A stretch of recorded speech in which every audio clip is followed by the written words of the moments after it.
I was doing deals with some crack dealers out of North Carolina for ATF. After a moment like that, how do you go home and live your life, normally separate it from the job, go home, have dinner, brush your teeth, just doing things that we don't think twice about? He's like, look, got an informant, got some folks, they're tied to Outlaw motorcycle club. Was it more suspicious or less suspicious because you were a female? About that time, you get another phone call and pages and stuff, and they're going, yeah, we're going. So out the door we went, and that's what we were there for, was to respond. We went to the Centennial Park, and we got there. I mean, chaos is still ongoing. Can you tell us the murder for hire story? I'm trying to decide if I'd tell you this or not, but I guess I will. It's been long enough. It's been 25 years, right? In this episode, you're going to hear what it's really like living undercover for years, chasing violent criminals, and responding to some of the darkest moments in American history.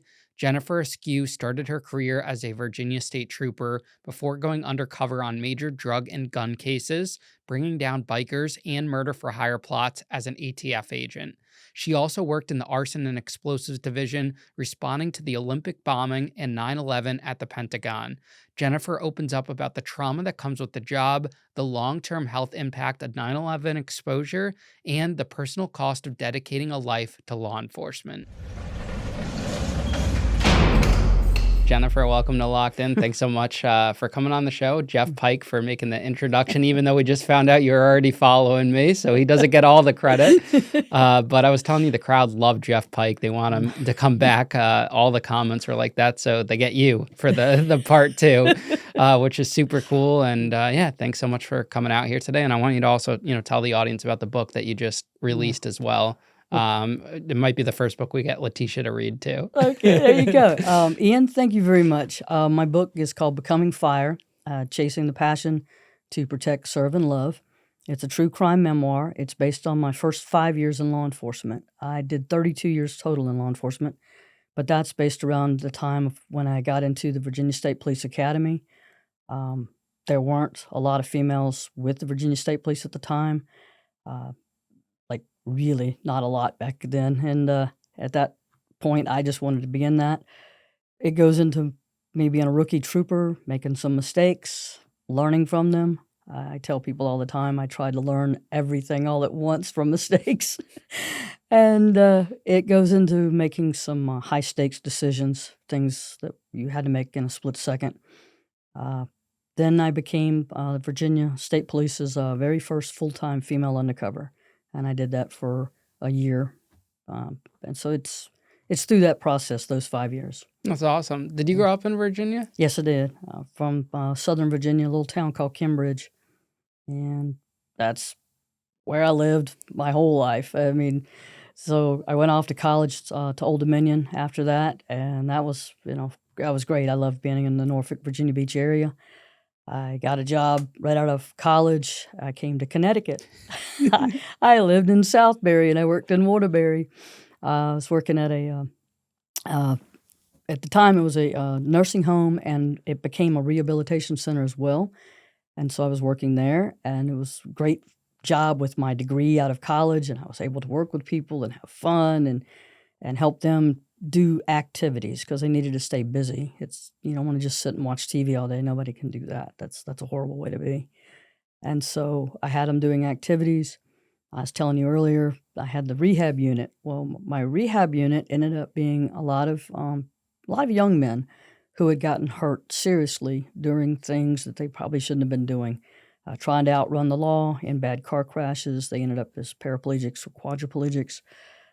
Breaking into buildings, falling, and again, spinal cord injuries. A couple of people had been in shootings, or one had been knifed. All of these people had different kind of spinal cord injuries, so they had very little mobility. And what they did have, they were learning to do from that level. So I started doing things with them. At first, they were all really sort of, we're not going to get to do anything. This is going to be terrible. We're just stuck in here with a bunch of old people, and, I want to do something else. And I was like, well, give me a chance. Let me try. I was 22 at the time, and I was like, come on, let's go do some things. What are we going to get to do? I said, well, what do you want to do? And they're like, I want to go to a comedy club. All right. I want to go mud wrestling. I think I can make that happen. I'm not sure where these mud wrestling things are, but yeah, we'll figure it out. And they were like, well, what if I want to drink a beer? Um, you're over 21, right? Or over 18, or whatever it was at the time. And they're like, yeah. And so that's what we did. I got them out to things. We did a Twisted Sister concert. It might have been with Def Leppard. I know it was good. It was loud. We took them to Hartford. The facility had a van. I got a couple of the CNAs to volunteer their time to go with us so that we would have some medical people with us. And we took them there. And let's see, we went to comedy clubs a couple of times. Everybody always told me, the nurse was always like, 1 beer, 1 beer. They can only have 1 beer. And I said, 2 beers. I understand, 2 beers. And they're like, it's 1 beer. I said, I know, 2. And so we did all sort of activities, and they liked it. They liked it a lot because they weren't being just in a nursing home. Their part of it was rehab, and they wanted to be able to do things like everybody else, get out and go. We went to a club dancing. I have no idea what the name of it was or where it was, but we went, and just something for them to do. It was fun. And you thought this would be your career forever? Or? I thought when I was going through college that topic and those subjects that I was studying were easy and I could make really good grades and still have a good time while I was at college. And that's kind of where I was at. And I liked helping people. I liked being around and doing all the activities type thing. I took people camping. I took the people from the nursing home on a camping trip. Just really did. And we went fishing and all of those things. You're like, you're going to have old people falling out of boats. And I was like, no, I won't. I'll put a life jacket on them. They'll be all right.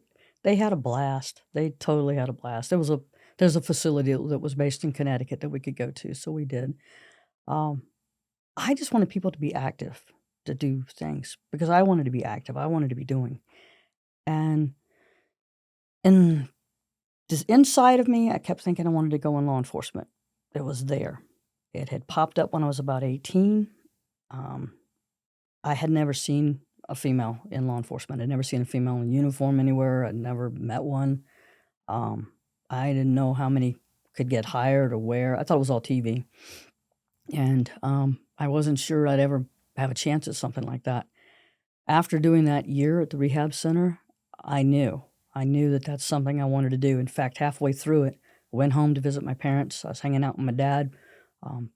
I grew up hunting and fishing out in the rural country's life. So my dad and I were out hunting, and I thought, this is the person I go to for everything. So I asked my dad. I said, I'm thinking about putting in for law enforcement. Thinking about applying to the city of Richmond and the city of Norfolk police departments. And he's really quiet. He doesn't say anything. We're just sort of walking along, and it's like the longest 2 minutes ever. And it was 2 minutes of just nothing. And he goes, you need to do the state police. That was his answer. I was like, what? I said, they don't hire women. Yes, they do. I said, I've never seen a female state trooper. Have you? He's like, no, but that doesn't mean you can't be one. He goes, if you're going to do this, go to the state police. You need to go to the state police headquarters down in Richmond. You need to get the paperwork. You need to find out what the qualifications are. You need to be asking questions. If you're going to do this, then do it serious. And that was it. I was like, all right. And I went to Richmond. I picked up all of the paperwork. I asked a couple of questions. I was still kind of timid about, do I ask? Do I not ask? Are they going to answer me? And it was just like, all right, here we are. I'm on a roll. I got applications for Norfolk, applications for Richmond. And I sort of rolled the dice there. I never got around to taking the test for Norfolk. Richmond, I never actually sent the application in. My dad had said, go be a state trooper. And I was like, okay, go be a state trooper. So I waited. I got the call from the state police to come and do the testing. We did the testing. It was a written test. There was some kind of psychological on that written test. I don't really know what. It was built into the questions, I guess. And then it was a physical that day. And it was easy. I thought it was easy. I thought the whole thing was easy. I was like, this is so cool. I was loving every minute of it. I mean, the fun thing was we got to go outside to the car. and sit in a state police car in the driver's side. And then you were supposed to open the door and get out and then run in front of the car, like, to grab somebody. So it was, like, really how fast you could do that. I guess it was to make sure you were coordinated. I have no idea what the purpose of it was, but I was, like, sitting in the driver's seat. I was like, yeah, this is where I belong. This is what I want to do. I'm here. And the next thing you know, I'm going through the background investigation. I'm getting the calls. They're talking to me. They're like, hey, you need to report to headquarters. Dressed up, kind of a nice thing. It's right after Christmas. And I get there, and there's 5 guys there. They're close to me in age. They're in business suits. I'm in a nice little business outfit. And we're doing the thing, and they're going, y'all have to go to the department doctor and get over there and get your medicals done. So off we all went. The 6 of us, we're sitting over there. Nobody knows each other. You're all quiet. Go in, we do the whole thing. I get on the scales. And on these doctor's scales, I'm overweight, according to the state police standards. It's just like a couple of pounds. And I'm thinking, this isn't anything, because I was solid as a rock. I mean, I was tiny back then, and like, no way. And I remember I get back over, and the old lieutenant, he is not too pleased, I don't think, with dealing with young people, new hires anyway. But then he's got me, the female. And he gets the 5 guys. He tells them what they're going to do. He's telling all of us. And he tells me, he goes, you're too fat. I was like, standing there. I look like a deer in headlights, I'm sure, at that moment. And he said, you need to go over and see Nurse Lynn. She's over at the State Police Academy. And take your paperwork over there. And sort of still, I think I was frozen in the hallway when he was telling me this. And he goes, well, get going. And he'd given me this basic directions of how to get there. I don't know where I'm at on the state police on their campus, on the grounds there. I know the headquarters building. This is someplace further back. But I drive over, and I get to this building, and I go down. It's on the west wing, far into the hallway. At the very end, there's this little office, probably about the size of your studio. And this lady is so nice to me. Nurse Lynn is what her name is. That's what everybody called her. And she's like, come on in. I like that. She says, now you can put on the paper thing if you want to. It's just the 2 of us. I'm going to lock the door. And, I'm just going to put you on my scales here. She said, you're going to be fine. You're going to be fine. And I'm like, no, okay, because I'm scared to death. I mean, how do you lose weight in a 2-minute ride? I get there, strip down, stuff. All of a sudden, I'm not overweight. These scales, I'm a different weight. She goes, well, I want to do the caliper test on you, too. And she does that, and she goes, you're solid muscle. You can gain 25 pounds. You're fine.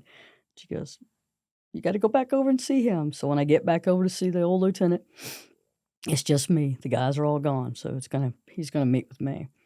And he's explaining to me all these rules, and he's not really explaining. He's just telling me. He's making it very direct and he tells me, your hair's too long. Well, females back then had to have short hair, about the length of yours, Ian. So he was like, your hair's too long. And my hair was long. I hadn't cut it for them. It was about this length it is now. So I was like, yes, sir, yes, sir, yes, sir. And then he gives me a date, a reporting date, January 16th, 1986.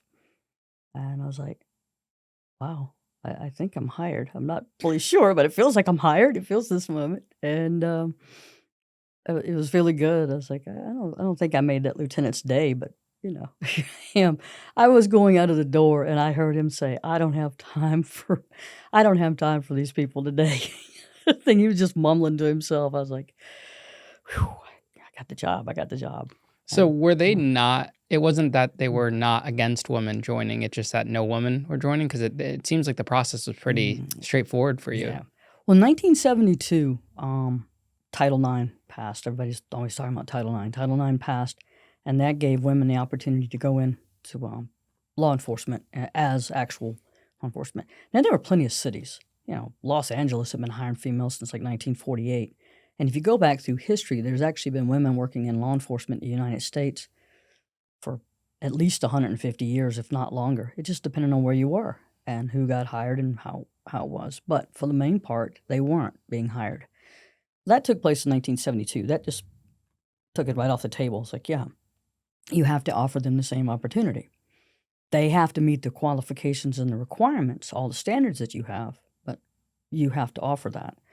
And so in 1976, Virginia finally fell into the program of what had been passed through the federal Title IX and realized they had to hire females. Well, they hired their very first female. She went through a class of about 72, 71 men and her. I don't know if she was the only applicant, but she was the only one that was accepted. She was on the agency for a few years. They started hiring a few. First off, it's not a career that a lot of women apply for. Not every woman wants to go in law enforcement or to do that kind of work. But for the ones who do want to do it, they shouldn't be kept out of it just because they're female. Females have been proving over and over and over they can do the job. They've been doing the job, they can do the job. And when I got there were 20-some females in the state of Virginia's police department, or in the state police. There were 1,200 men. I didn't really worry about all those things. I just knew what I wanted to do. I had this spark that was inside of me. I wanted to chase after that. I wanted to get that spark going, and that's what I felt burning inside that I wanted to do. And that's why I named the book Becoming Fire. That's how it gets the title, because I really felt that need to go out and do it. And there's always going to be somebody that wants to put your flames out. You can bet on that. You've run into people. They're going to throw water on your ideas and on your thoughts, on your plans. You can do it to yourself. You can cut back on what you're doing. Nah, maybe I can't do that. Maybe I'm not good enough. That having that self-esteem, that drive, you have to overcome those things. You've got to get that self-confidence going and say, yeah, I can do this. This is what I want to do. Whatever it is. You got a podcast going, right? Mm-hmm. How did your mom feel about you becoming a state trooper? My mama was one of those people that she would support you on whatever you wanted to do, and she was with you 100% on it. That's just how she was. And she would do everything she could. In fact, my mom was a beautician. My daddy worked for the railroad, and then we lived on a tobacco farm. And so everybody was always working. You were always busy doing something. Plus, we had gardens and all the other things, and we had pets outside, and we had chickens and stuff. So my mom was one of those people, she just took on projects and she just did them. So she was energetic like that. She was never a TV watching person. She was more into doing something all the time. She was sewing. She was crocheting. She was working 5 days a week. She was doing stuff for the church. She was doing stuff with my Girl Scout troops. She was doing stuff for my sister and myself. She was always doing something for somebody. She was taking people who needed cancer treatment. Well, we lived in a rural community. The only place you could get cancer treatment was in Richmond at the time. So she spent the late 60s, the 70s, the 80s, even the 90s driving people down for their cancer treatment. She would take time off work just so she could do that for them. That's just who she was. So as far as supporting me, if her girl wanted to do that, then go do it. Go be the best. And she was 100%. So she gave me my first really good haircut. And then I got to the State Police Academy, and they said my hair had to be shorter. And they'd already took it off up here, above my shoulders. And I was like, okay. So I got home, and my mom cut my hair shorter and stuff. And I was like, wow, I don't believe this, And sure enough, it was every time I turned around, you need a haircut, you need a haircut. But they had written standards, and I kept getting my mom to cut my hair. She always did. What were those first few weeks on the job like after the academy? Was it what you expected? Oh, no. Let's see. After the academy, let's see. Day one, I was assigned to my field training officer.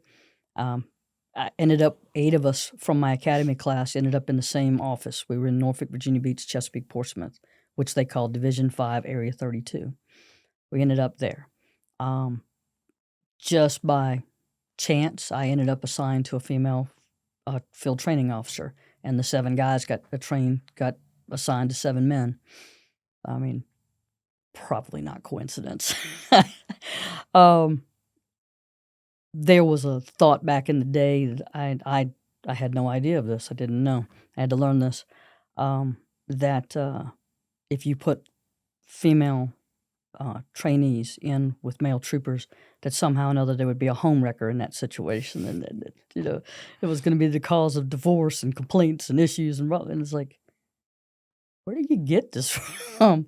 But there was a thinking in that line back in the day that's what would happen. It's happened once, it'll happen again and again and again. And I was like, I really didn't show up for that. I you know, everything. But my field training officer was excellent. She was great. She'd been on the job 5 years, so, she came on with even fewer females in the job, and, she was great at it. So day 1, I screwed up. That's in the book. I screwed up royally. Let's just say that my gun cleared its holster that day. Not a good thing. Not good. What do you mean by cleared? Like it went off? Oh, no. I drew my weapon on somebody that day. Yeah, Ah. that's a bad thing. When you clear leather, that's just so not good. It had everybody in a little bit of a nervous panic and stuff. Now, I was able to articulate why I did what I did. Everybody took a nice deep breath. Everybody, listened to what I had to say, and they were like, all right. But then, now I've definitely, if there was a target on me before, now there's really one going, watch this one, it's everything. And so I had that going on. First few weeks, it's everything. So I get through my very first, the field training office time, which was 4 weeks. You're writing tickets, you're working a lot of traffic accidents. You're learning where the courthouses are. You're learning just the procedures, where the magistrate offices are. Just a lot of little stuff, getting the paperwork in correctly, because you've learned the paperwork in the academy, but now you're getting it submitted on time and getting it there. Got all of those steps down, and I get my very first day. I'm on my own. It's just me in my state police, call them blue and grays because of the color scheme that the state police have on the marked cars. And had the big blue bubble up on top back in the day.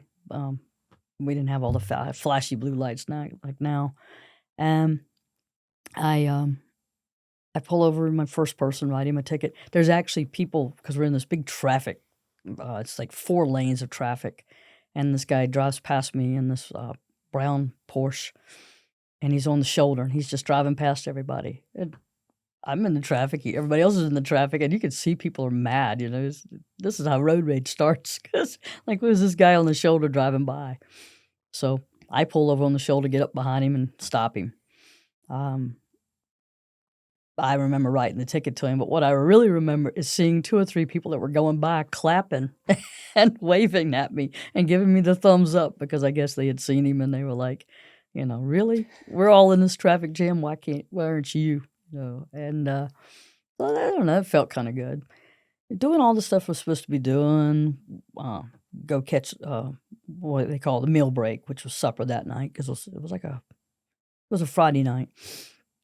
And I get a call on the radio later that evening before we're off shift.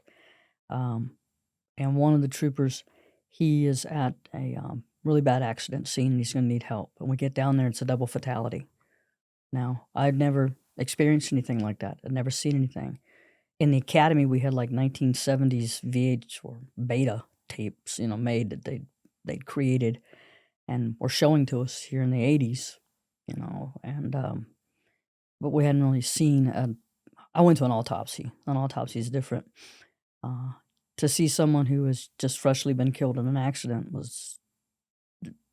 there's a lot going on, and things need to be done. You can't just stand there frozen. You've got to help. There's work to be done. And at this scene, there's 2. One has been ejected out of the car and is laying in the interstate, and the other is in the car, and the car is completely crushed. And this trooper is working the scene, but he's going to need our help with things.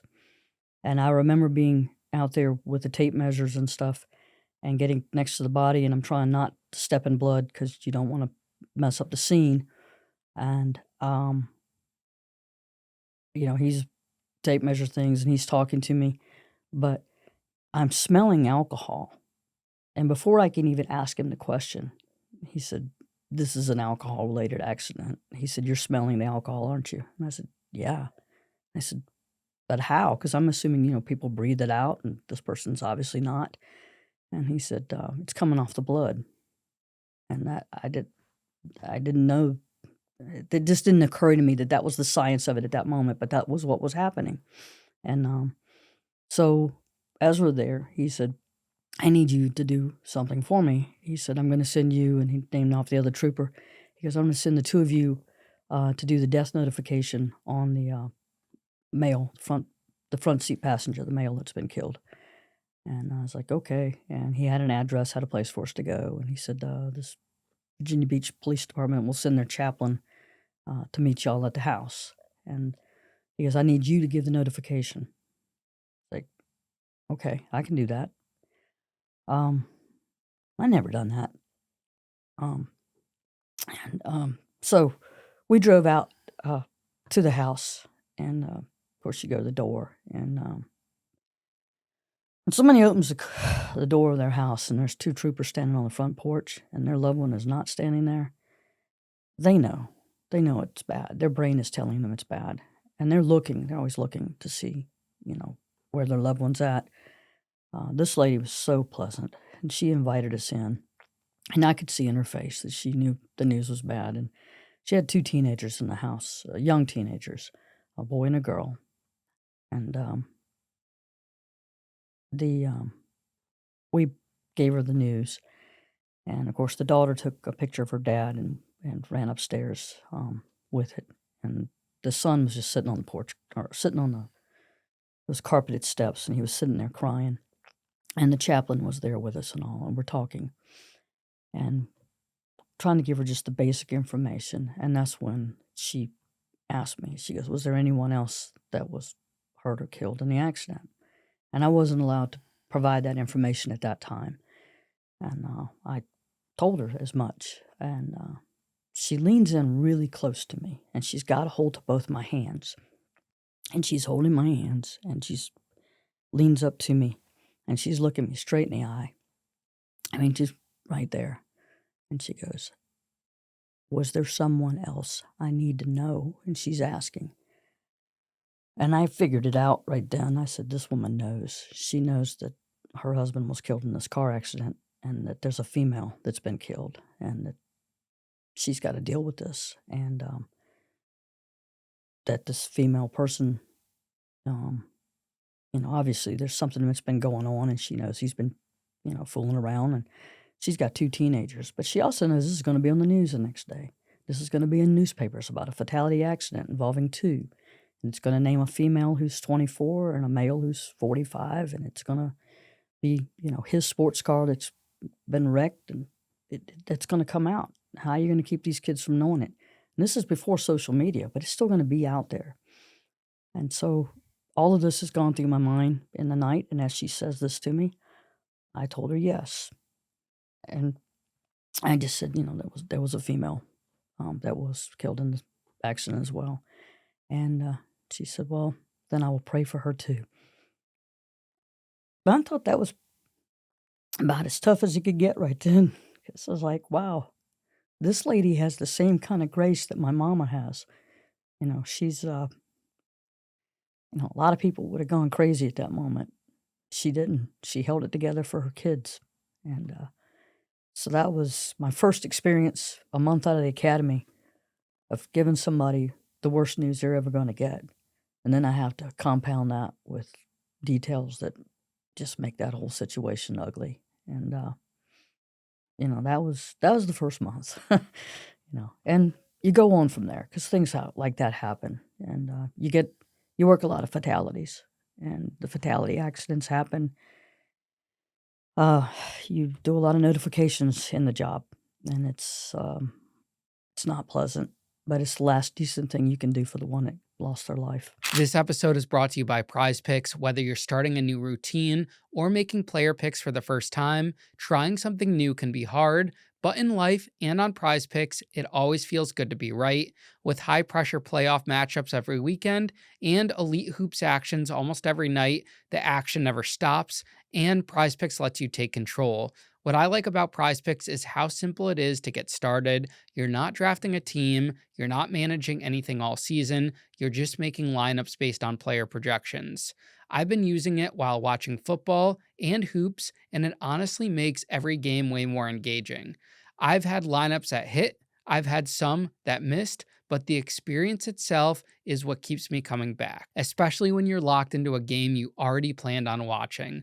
One feature I really like is early payouts. If a player gets off to a hot start, you now have the option to cash out before the game even finishes, which adds a whole new level of flexibility. And if your fantasy league is already over, Prize Picks keeps things going. You could play daily fantasy every week, even during the playoffs, with no draft required. Just pick your favorite players and see how they perform against their projections. Another thing that's cool is the community aspect. With PrizePicks social features, you could share lineups with friends, copy lineups from winners with one click, or follow PrizePicks partners like us and decide whether to tail or fade our picks. And how you play is always up to you. Flex Play gives you flexibility, while Power Play gives you access to bigger payouts depending on how your lineup performs. PrizePicks is available in all 50 states, and they make deposits and withdrawals fast and secure, which matters. Download the PrizePicks app today and use code Ian Bick to get $50 in lineups after you play your first $5 lineup. That's code Ian Bick to get $50 in lineups after you play your first $5 lineup. PrizePicks, it's good to be right. After a moment like that, how do you go home and live your life, normally separate it from the job, go home, have dinner, brush your teeth, just doing things that we don't think twice about? Yeah. You got things to do. You got to do the paperwork. You got to get that stuff together. You got to take care of all this documentation. The insurance companies are going to want the copy of the accident report. The accident reports have to be written up. There's going to be a medical examiner's report that's going to come out. You've got to get a hold of that. You've got to add that into your files. You've got to start taking care of it. The photos that are taken at the scenes are going to come back. You're going to have to get those included into the reports. Back then, actual photographs versus now, everything digital. There's stuff that has to be done. And you might end up at a fatality the next day. You can't put off what you got to do on this day because tomorrow is something else. And every day is something new, something different. There's expectations. It's what you took the job for. You're supposed to take care of these things. And you just try not to let it get in your head. Going to the gym sometimes helps. I am not going to say that I didn't have a drink every once in a while after something like that, especially as I got older. But you got to do your job. It's the job you took, and it's part of the job. It's part of the requirements. And I think it's what people expect. You don't want me to be unprofessional on my end of things when I'm dealing with something like that for you or your family. And I don't think anybody wants that. They want you to be as professional as you possibly can. And you just find a way. Did you have second thoughts about the job at all in those first few months? Never. Even when I was screwing up, even when I was making mistakes, I just kept thinking, I can do this. I don't know what I'm doing wrong, but I'm going to get better. And I got lucky. One of the troopers, he'd been on the job about 10 years. He had survived a couple of different tours of Vietnam. He was a great guy. He didn't let little simple complaints and little things like that worry him. He could give a damn about those things. He always had one of those Zippo lighters and a Marlboro. This was the Marlboro Man, and he's in the book in a chapter that I put for him. He's one of those guys that gave me permission to do what I had learned at the academy, to do my job. Because I was always nervous. I was like on pins and needles, walking on the eggshells kind of thing. I was always worried I was going to make another mistake. I was going to screw up again. Sergeants are going to keep looking at me. I'm going to keep getting written up. I'm going to lose my job before I'm even here a whole year. I'm going to be, everything I did is going to be for nothing. And I couldn't figure out what I was doing wrong. And finally, here's this guy, and he has this really cool way of telling you things. And he worked with me one evening, just two of us. And he's like, you know what to do. You know how to do it. He said, you're not afraid. And he said, you're not afraid at all. And he said, go do your job. Quit worrying about all those things. Quit worrying about what other people think. Go do your job. Be safe. Take care of yourself. Go do it. And like he gave me permission. It was like somebody finally gave me permission to just do. And it clicked. It worked for me. And I appreciate him. I thought years later when I was working undercover, I thought, yeah, thank goodness for the Marlboro man, Lynch. Thank goodness for him. I said, because some of the stuff he told me just in that one evening, it stuck. And I applied it across the board to everything. And it mixed in really well with everything that field training officers had told me, because they had done their best, but they only get like a few weeks with you, and they have a million things that they have to teach you. And as someone else told me, you can't learn everything in the academy, and you can't learn everything from a field training officer. Every day is a new learning experience. Every day something else is going to come up, and you just have to learn. You just have to take it in and then reapply it. But every day is a learning experience. And I think my whole career pretty much was that way. You were always learning something new. Was being a state trooper back then just as dangerous as we see on the news now? Oh yeah. When I was telling you about starting in the book, I got hired January 16th, 1986. So I had been up there with them doing the your fat thing. That was in the late December, right after Christmas. January 3rd, Trooper Ricky McCoy was shot and killed while doing the job. They executed him. They didn't just shoot him. When he was crawling back to his car, they got out and shot him to make sure he didn't get back to his car. That came from a traffic stop. The reason for the traffic stop, as I recall, was that truck drivers were on the CB radio, and they were reporting that some people were driving with their bright headlights on, and it was blinding people. I mean, it was just really rough. And so he had this complaint. He'd been hearing this complaint from several different people on that, and he had no way of knowing that they had already just committed a homicide. That, when he was pulling them over, what was about to happen. No knowledge of these two. When he got up to talk to him, he's going to talk to him about their bright lights. Get their driver's license and registration, talk to him this night. He didn't get a chance to do those things. After that shooting, they then broke into a house not too far off the interstate. They killed the family. They took the woman hostage. They stole the car from that house. They ended up in a shootout later on with the police. They killed her. And then I think they both committed suicide rather than because they were just in the shootout with police. But I think that's the way I recall it ending. But yeah, that was January 3rd. I had a lot of family that were whispering and looking around and talking to my parents of like, is this what she really wants to do? Is she sure? Because this, it's dangerous. It is dangerous. It can, and you just don't know. You don't know what's going on with the person you're about to encounter in a traffic stop or even at a traffic accident. I went to a traffic accident one time thinking it was an accident because that's the way it was called in, so that's the way that you thought. I get there, it's a road rage incident. This man had been waiting for his wife who had left him. They had had a lot of domestic things going on. So she had gotten with her parents. Her father was going back and forth with her to work, so she felt safe. He waited on the route on the interstate until they came by. And then he started ramming their car and ramming them off into the ditch and just kept ramming the car. He was trying to kill her. I get called to an accident. It's like, no, it's not an accident. This man, there was no doubt. The look on his face, the look in his eyes, the rage was so much still there. If he could have gotten away, he would have gone after her. Fortunately, in the time between the call getting called out and sent to me, a truck driver had stopped and got out, and he was able to hold on to the guy. And if he'd had a firearm, there's no telling what would have gone on in that evening, or that particular afternoon. How did you shift into undercover work? Undercover. A couple, 3 times when I was in uniform, they had these little things they needed done, and they would send me home to change clothes.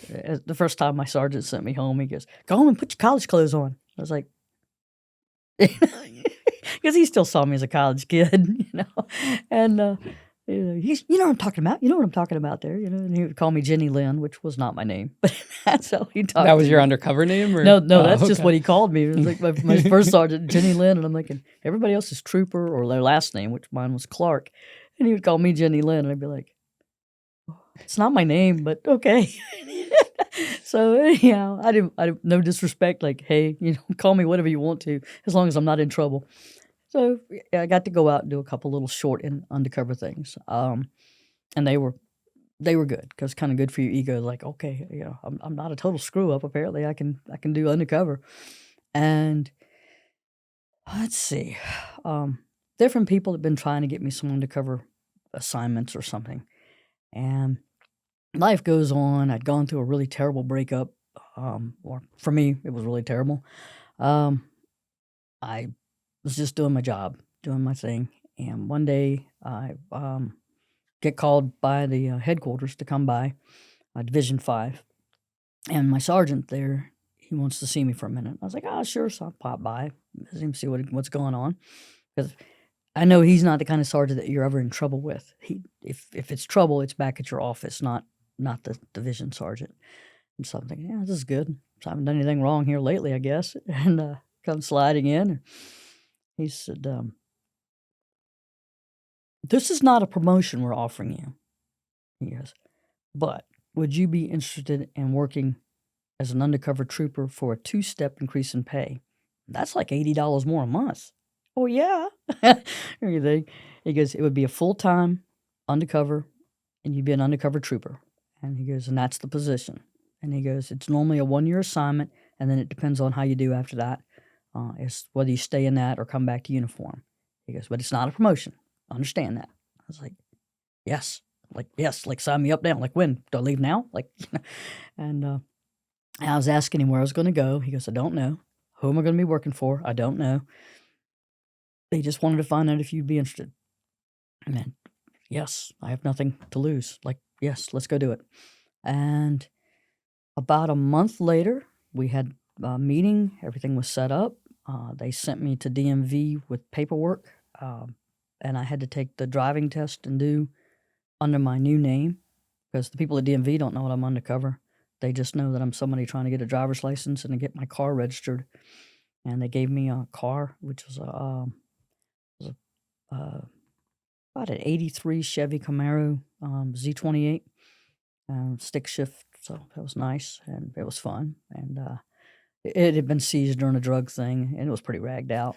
But they gave that to me, and I was working that for them. And this was '89.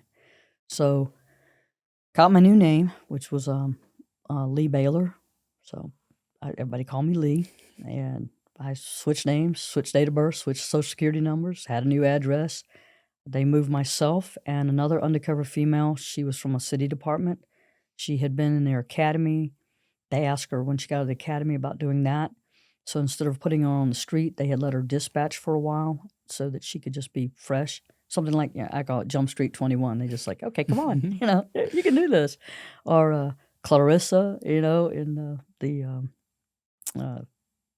shoot, the movie there without Anthony Hopkins. Yeah, you're in the academy, you can do this. So they brought her out, and they put the two of us together in a housing project in this particular city. We didn't know people. I was like, yep, y'all are supposed to go out and meet people. And as my one supervisor for that particular work was saying, just get out there and meet the drug dealing people. Just introduce yourself and get them on tape recorder talking about drugs and money. It's like, I don't think this is how this is done, but just go meet the drug dealing people. All righty. I don't know about that, boss. That was his plan. There were a couple others that when they were asked about it, they said, as long as the girls play it safe, they'll be okay. That sounds wonderful, I guess, when you say it out loud. I'm not sure, but it was like, I don't think that y'all understand what we're getting ready to go do. But all right, here we are. They gave me a topside agent, Charlie. He was a special agent with the state police, and he was who I reported to. He made sure I had money. He made sure that wherever I was at, he was place close by. Made sure that I had body wire all the time so that it worked and that the batteries were fresh. And back then they recorded onto cassettes, so because he had to have cassettes and had to have all the recording stuff set up for that. We had to have a plan, like who we were going to try to target that day to go out and buy from. Different gangs, street gangs were working, so we were trying to work the different street gangs. The idea was not to just go buy $20 worth of rock or crack, or to buy $20 or $50 or $100 worth of cocaine. The idea was to get to know who you're buying from, so you can identify them, get whatever name they're using. If you learn who they really are, that's good. Where they're dealing at, who they're dealing for, what street gang they're running with. Find out if you can, like when their resupply comes in, or who they're getting their supply off of would be great. As much intel as you could gather. Look for guns. See if anybody's carrying a gun. Know if they're carrying a gun. Just kind of keep going that way. So that's sort of what we did. My partner, she started working with an informant with the city we were in, Stanton, Virginia. And she started working with an informant there. I started working with informants from the state police in Augusta County, and Waynesboro had different informants. So I would get introduced to them, and they would introduce me to people. We started buying drugs that way. So mostly we were buying cocaine, crack, and heroin at the time.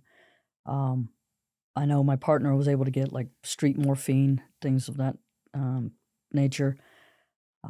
But pretty much any day, every night, every weekend, we were buying dope. So I might buy 3 times a day. I might buy 7 times a day. A lot of times people wanted to ride with me in my car. They started talking to me about guns. If I would start buying Tech 9 millimeters for them. I turned that down, but not really. What it was is they wanted to see if I would buy for them. And the guy wanted me to go pretty much right then. And I told him I'd never bought a gun. I didn't know anything about that. I'd have to think about it. But he wanted to set me up in business. And so we called that gang the Beeper Boys. They were out of New Jersey, and they'd moved down into Virginia and took over the city. They'd actually been in Richmond. He had, because he was a prime suspect in a homicide in Richmond. And right after that, he moved to Stanton and set up shop. And he had like 11 people in his group that he worked with. And then he had some locals that he kind of brought in to be more lower end of the street dealing. His name was Thomas Tony. So Thomas was approaching me about it, and he was thinking that if I would start buying Tech 9s for him, he would supply the cash. Then I could ride with him back to New Jersey, and at that point, we would trade that in for the coke. Out of the coke, he would give me an ounce of crack for me to sell. And that would be from my cut for buying the guns. And I would then be in business for him. And he would teach me how to make my profit off of that. So that was in his proposal. Because he had 2 different talks with me about this. And we were reaching out to ATF at the time, like, hey, look, because I was all for it. It's like, okay, let's go do it. And we found out that it was like, do you know what the hell would require logistics-wise to follow you from here to there to do this? And you're going to go into a known supply house up in Jersey, and you're the Virginia State Police, So everybody else is like, that doesn't work that way. You can't do this. Plus, we can't just let him take firearms and walk with them, which we're like, what? Like, ATF doesn't walk firearms. And I was like, that makes sense, But we did bring the ATF in and talk to them about it and stuff, and they're going, no, you got great intel. And we do have some of these people's names. We do know that they've been using what we call straw buyers to buy the firearms. I had never heard of that stuff at the time.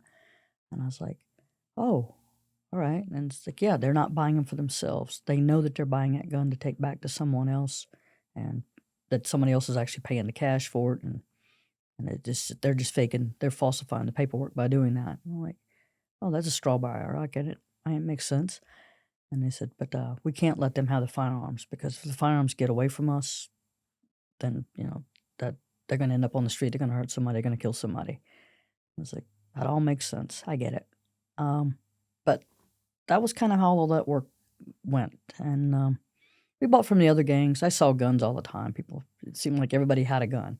Everybody wanted you to know they had a gun, or they wanted to keep the gun kind of hidden so you only saw part of the gun, but that was the first 6 months, of doing the undercover. Was it more Yeah. suspicious or less suspicious because you were a female? Like, how many female gun runners could there have been back then? I have no idea, but I don't think that they ever even thought about me being, in law enforcement back then, but never questioned it, never asked. They got to where they were trusting me with everything, taking me here, taking me there, riding with me, going places. So I was gathering intel left and right, because whenever you were around me, for the most part, you were on body wire on a recording, but not necessarily, because sometimes when I'd stop at McDonald's just to grab something to eat because it's just lunchtime, and all of a sudden I'd run into folks and they'd like, "Hey, so and so wants to talk to you. He's on the other side of the parking lot." Well, I can't go get a body wire right then, and we didn't have cell phones, so everything was done from a payphone. I don't have a chance to call my topside agent and say, "Hey, Charlie, I just got cornered down here at the McDonald's, so I'm gonna have to talk to so and so and see what they want." So it was easier for me to just go on over, talk to them, see what was up, not blow them off, but actually go talk to them, see what was going on.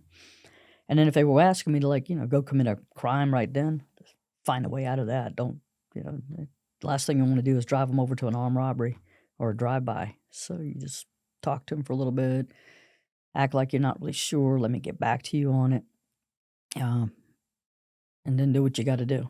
And then get back to them later, but make sure you're wired up at that time so that you can get more of the conversation on recording. And we just worked it that way. I don't know how to explain it any different. Was it riskier to have a wire back then because technology wasn't as advanced? Like, it's very bulky, like you would see in the movies and whatnot, or was there still ways to hide it well? The way I hid it was here. I put it underneath my arm at underneath the bra strap. It got really, really super hot. The Kel-Tec would get really hot, and it would burn you, and so that sucked. And what you had to do was put it inside I put it inside one of those little shorty mini socks and put it in there, and then put it underneath the bra strap, and then put some tape across it, athletic tape, to keep it there in place. And then they come with a microphone, but also with an antenna. So I would run the antenna around and up around the bra, and then down back across the bra strap and down my back. So it's like this weird antenna about maybe 16 inches long or something, 12 inches. And then the microphone, you got this microphone in front of me. It literally just ran underneath my bra and was right there in my cleavage. So people were talking to me, they're talking to my chest. I got used to that. It was like, you're talking to my chest, and that was where the microphone normally was. And that worked out perfectly fine. And I kept a Colt Mustang Light 380 under this side, and that was there. So I figured if a person wanted to pat me down and search me, they were going to find the body wire at the same time that they found the gun. Normally that's going to cause somebody a momentary hesitation. If I cause them a momentary hesitation, that's to my benefit, because that gives me a chance to clear some distance from them, and I realize I can get my gun out maybe faster than they can. Now, if they got a bunch of people watching and everything is kind of going on, it may be stupid to try to draw down on people who are already holding guns pointed at you. But that was somewhat of the planning. But I kept it there. And the entire time that I worked undercover for the state police, during that time, only one person tried to search me. And she wasn't searching me because she didn't find the body wire and she didn't find the gun. She was actually sexually feeling me up. And by the time my brain is processing that because I didn't realize she was going to search me until she grabs a hold of me and she's going to search me, is what she's saying. But she's actually just groping my boobs and my crotch, and I'm trying to back up, and I'm on a couch trying to get up, move away, get away from her. And I don't know if I'm embarrassed or in shock or what's happening, everything. And she's just giggling, laughing, and just being really weird. And I'm like, okay, you didn't find the gun and you didn't find the body wire, so I guess we're still doing this undercover deal. At the same time, I'm like, I don't really like having somebody grope me. This wasn't fun. This was I've just been sexually assaulted. Who was this woman? She dealt prescription drugs, and she also prostituted out, and she prostituted her teenage daughter out and her son. And it was all in the name of prescription pills. So I was there to get Dilaudid's, and the first time I'd gone to her place, I didn't encounter anything like that. This was my second trip there to get the Dilaudid's that day, and all of a sudden she's like, "Oh, I need to fill you up. I've checked, make sure you don't wearing a wire." And by that time, she's already grabbed a hold to me, and it is an awkward moment for sure. and you're like, "Oh, righty, wasn't really expecting that, but we made the deal." I'm getting back outside. I'm just talking to the guys, going, "What was that? What was that all about? Are you kidding me?" I was like, "Oh, I'm not going back in there." I was like, "But y'all got to do something," because by the end of that particular deal, there was no doubt in my mind that she was definitely prostituting the kids out, particularly the 16-year-old daughter, and that was just gross. It was very gross. I'd gotten invited to join her and her daughter, and it just it's what people do. It bothers you that people would do something like that with their children, with anybody. But because she had all kind of people coming there to buy pills off of her, and she traveled to different doctors. They call it doctor shopping, or hitting up pill mills and pill shops. And that's what she was doing. She was making money off of the prescription drugs that she was selling, but also making money off of her daughter. And it's sick. I don't. If you ever wanted to choke somebody, she would have been it. Now, if your cover were to get blown, what's the response time for help, or are you completely alone because Yeah. technology was lacking? You were mentioning no cell phone and things of that nature. It's seconds to minutes, if they even know where you really are. Because when I was with Charlie, Charlie would try to stay close, but a lot of times he was 2 blocks, 4 blocks, 6 blocks out, depending on where we were. And he also had Detective Klein, Scott Klein, when we were working in Waynesboro and that region with him. So I had 2 people instead of just the one, because it used to be just Charlie, just me. And then it was Charlie and Scott and me. And they would try, to be there on time. And we had, trying to pay attention to everything that went on the radio. So, they couldn't be sitting there listening to an AM, FM. They had to be listening to me. Then they had to be paying attention to what they could hear. And if gunshots are fired, when they come across on a body wire, they have a pinging noise. It sounds like ping, ping, and it's really high pitched. So it doesn't sound like a gunshot like you hear on TV. The recording is different. So they've got to be paying attention to that and what's being said and understanding what's being said. And depends on what kind of building you're in as to what the reception and things are like. Because you guys have been in places with your cell phone and you realize you suddenly all your bars dropped. And you're thinking, wait a minute, I got 5G. How do I have like one little bar and LT showing up here? And it's that sort of thing with body wires too.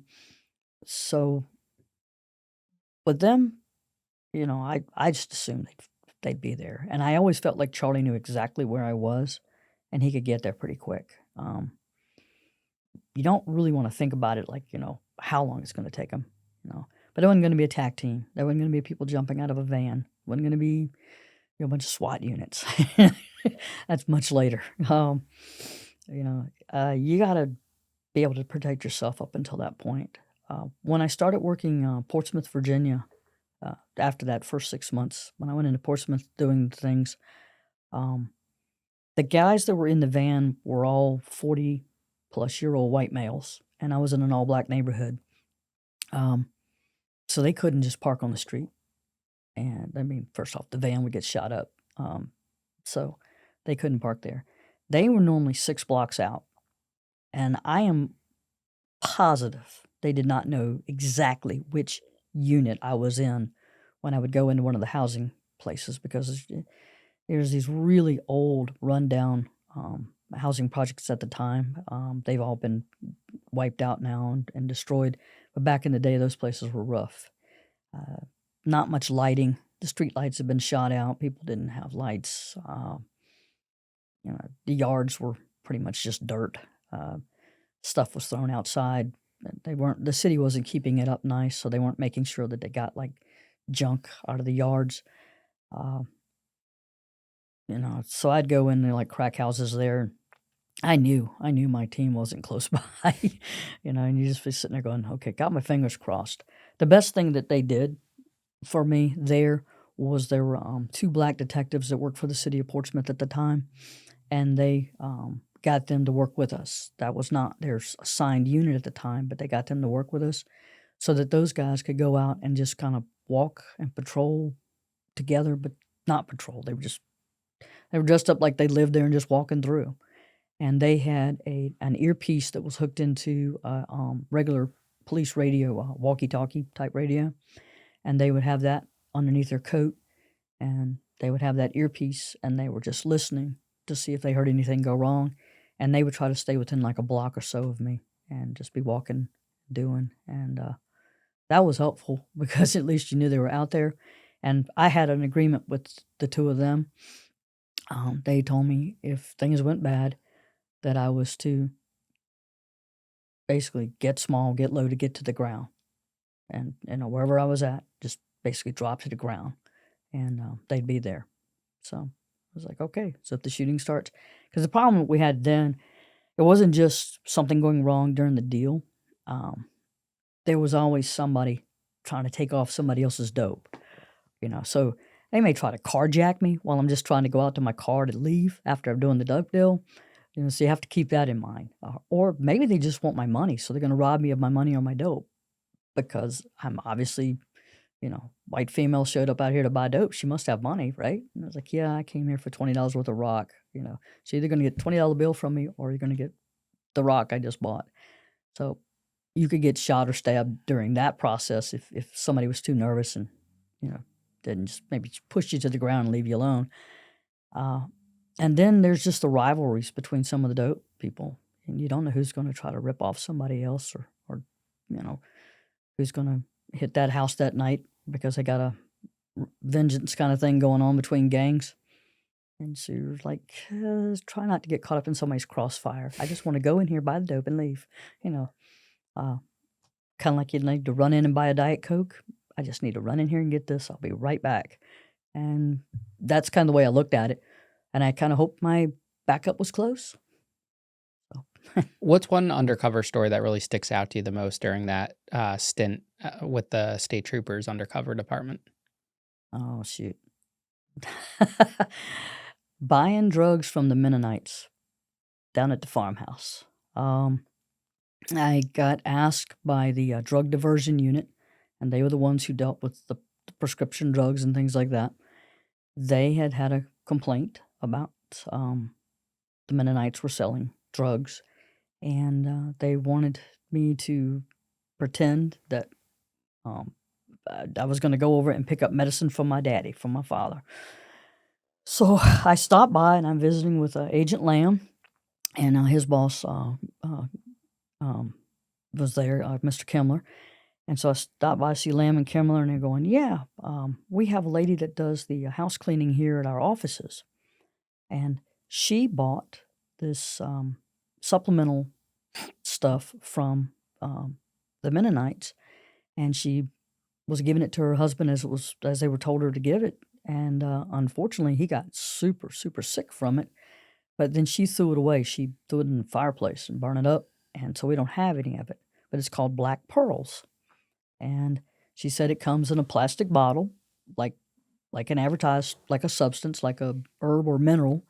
And that's what the Mennonites tell her to call it. And that it's herbs and minerals supplement.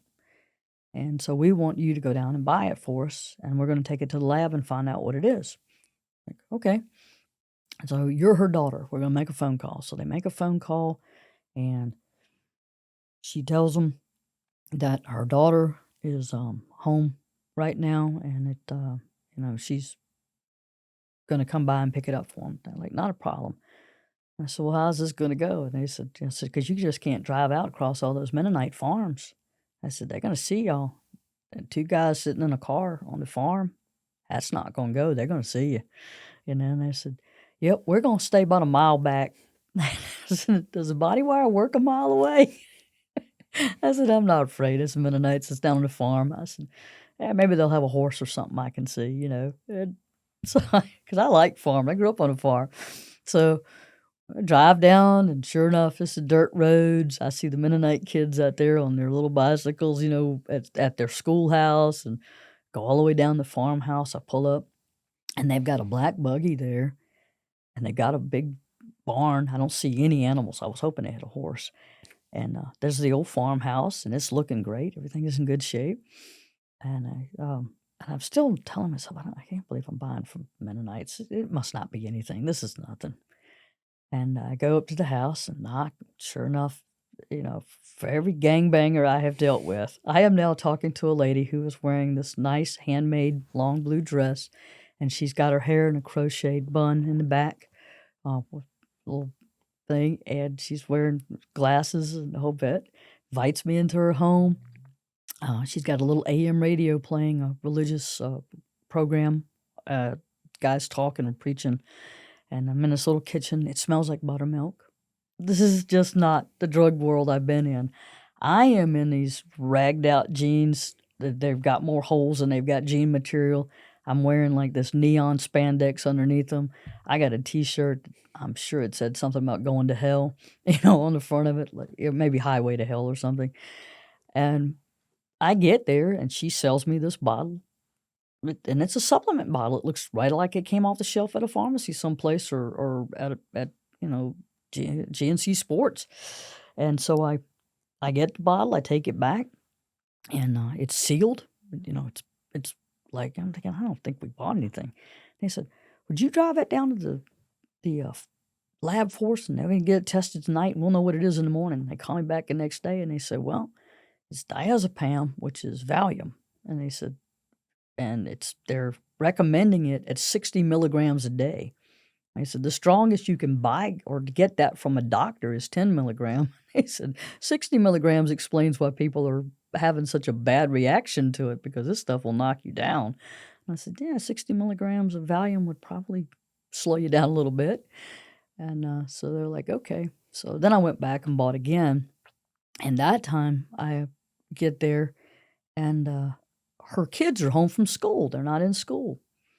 And I walk in the door, and of all the things that you think are going to happen to you, you know, you're going to get shot, you're going to get beat up in a fight, you're going to get robbed, you might get sexually assaulted or raped. I mean, you don't know what might happen to you in one of these incidents. I go in this incident, and I'm now exposed to the measles. These two kids are home from school because they have the measles. And I was like, huh, I didn't really think this out. Would have thought she couldn't have warned me that, hey, the kids have got the measles. You may not want to come by the house. But I stopped by like I was supposed to and got this stuff. When she opened up the pantry, if there wasn't one bottle, there had to have been 500 on the shelves in this pantry. And I was thinking, wow, they're really in the business of this. Turns out that there was a clandestine lab that was set up in a barn in Ohio, and they were producing this stuff and selling it all over the place. And this was a money-making business for the Mennonites at that time, and all. And the way law enforcement looked at it, at least in Virginia, and I say law enforcement, the way prosecutors looked at it in Virginia was, let's go down and have a little knock and talk and tell them they can't be selling that stuff anymore, and that it's illegal, and that they need to quit and stop doing that. And that was the end of it. They just stopped. So they don't get arrested or anything? No, they didn't get arrested. I didn't agree, but I didn't have any say, because I thought drug dealing is drug dealing. I didn't believe in the thing of, they used to say that originally, of course, it got so out of control that they quit saying this. When we had doctors that were dealing, and pharmacists and people like that, and they were selling script drugs and trading sexual favors for prescription drugs, they said that they were misguided professionals.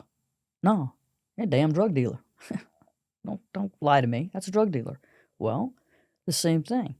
You know, the Mennonites had this place set up. They're producing this stuff. They're making it on a large scale, large enough for the DEA to raid that barn in Ohio back in like 1990.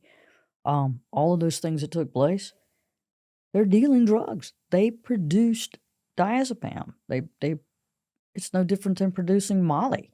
I mean, you're producing something, you're putting it out there, you're selling it, you're profiting off of it.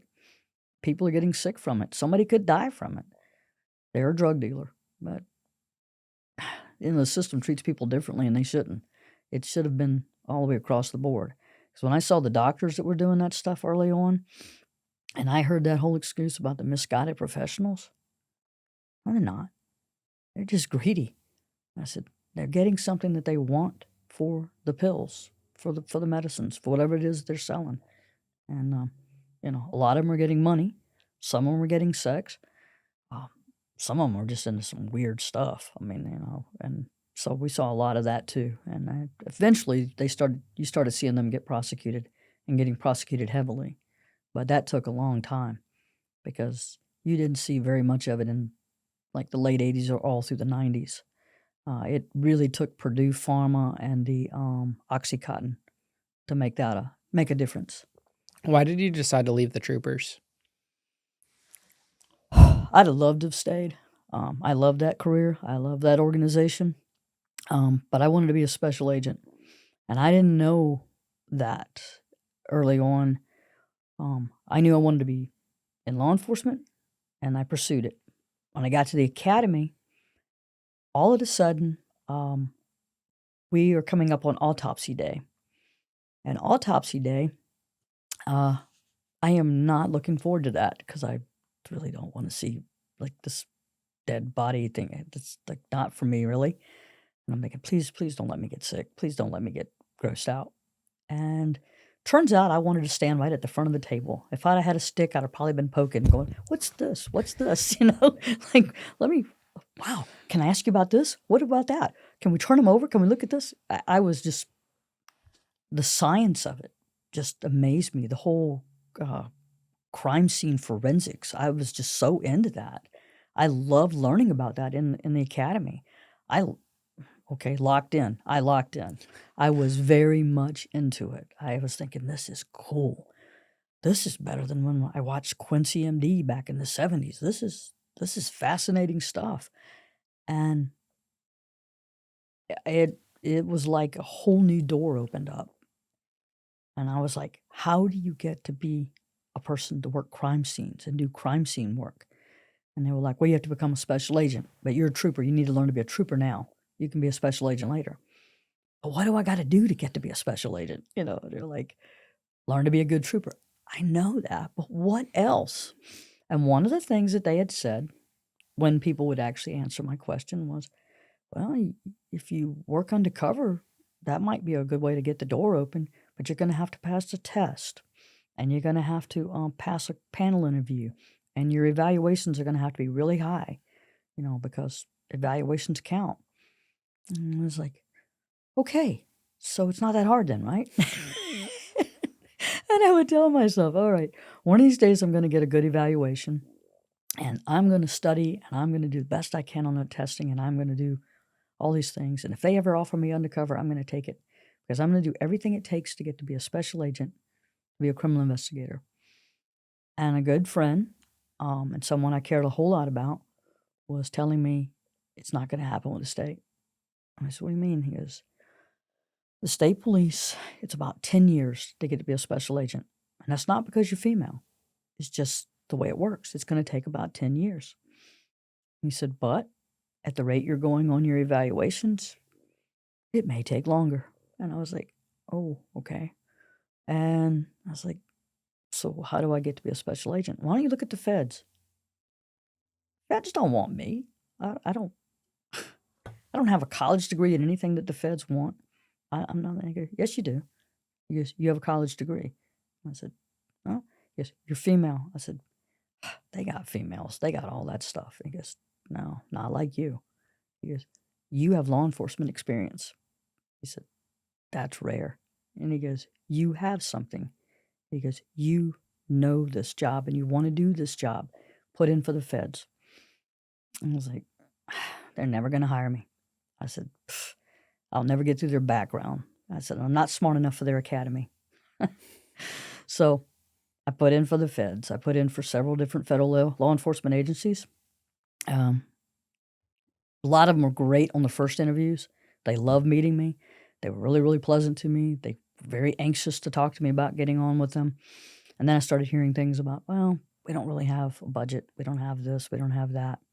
And I was like, all right, uh, I'll keep trying. And some of them didn't call back after a while. Some of them called back and said, look, we're hiring next year. Next year. It was always next year. And meanwhile, I kept plugging away at the state police going, sooner or later, because I want to be a special agent with the state police. And while I was undercover with the state, like I told you, we had the ATF come out because of the guns and the gangs and things. And I was talking to the guy out by his car one night, and I said, he was asking me about something, and I said, do you have any ammo for a 380? And he goes, yeah, I think I got a box in the car. And because I'd heard they gave away ammo if they had any. So I was out there trying to get a free box of ammo.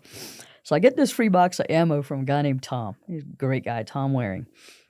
And he's really pleasant. And we had pizza that night talking about all the stuff that was going on with the gangs and the drugs. And he was so nice. And he is, I said, I figured I'd shoot my shot, right? And I said, I put in for ATF. He goes, you did? And I said, yeah. And he goes, you still interested? And I said, yeah, I think I am, yeah. And he goes, well, let me get your number or how somebody can get in touch with you. I mean, I don't know how to get in touch with you. He goes, I don't think anybody knew you existed. And all of a sudden you're like here tonight. And I said, yeah. So I gave him a name and a number of where I was going to be sleeping on a friend's couch. I said, they can call me there. And sure enough, this guy calls me up. And I think it's just another agent that's going to shine me on. Because I'd talked to feds. I'd interviewed. I'd done all these things. And I'm talking to this guy on the phone. And he goes, and he tells me, and I'm thinking, all right, what'd you say your name was again? And he goes, it's David Troy. I'm the special agent in charge of the Washington Field Division. Well, I haven't been like the politest person on the phone. And I've not been, yes, sir, no, sir. I've been sort of sounding like a druggie. I'm thinking, oh, no, this is like the man who can make the decision. This is the guy who could hire me. And so I apologized right away. I apologized for not being really polite and not being attentive enough to get his name. He's like, oh, don't worry about it. No problem. He said, I understand you've been through quite a bit with the undercover stuff and all, and with the shooting and everything the other night. And I was like, yeah, it's been a lot, but I should have been better than that. I am better than that. And he goes, well, I enjoyed talking to you. He said, I'm going to get back with you tomorrow. He said, I want to look over your package. I want to look over your stuff. He goes, I haven't had a chance yet, but I'll call you. And I said, okay. So I went out, hanging out with a friend, and just trying to blow off some steam from the undercover stuff. And I get back home really late. My friend's like, where have you been? Why haven't you answered your pager? And I said, the batteries died. I just didn't put them back in. I got a couple of days to myself. She goes, that guy called back. He wants to talk to you. He's going to call in the morning. You're going to get up, and you're going to be ready for him. You're going to talk to him on the phone. You're going to be polite this time. And I went, okay.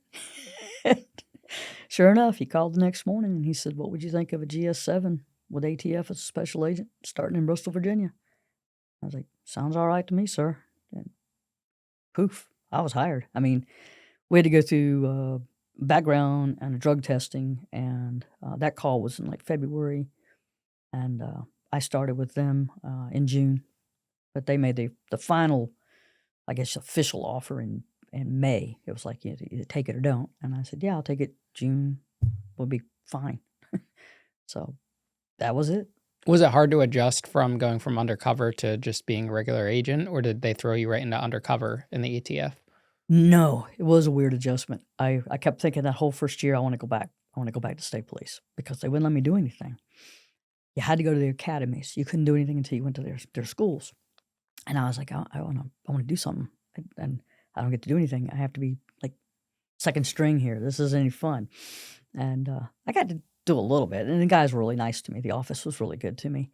And it was just like, nope, you can't work any undercover.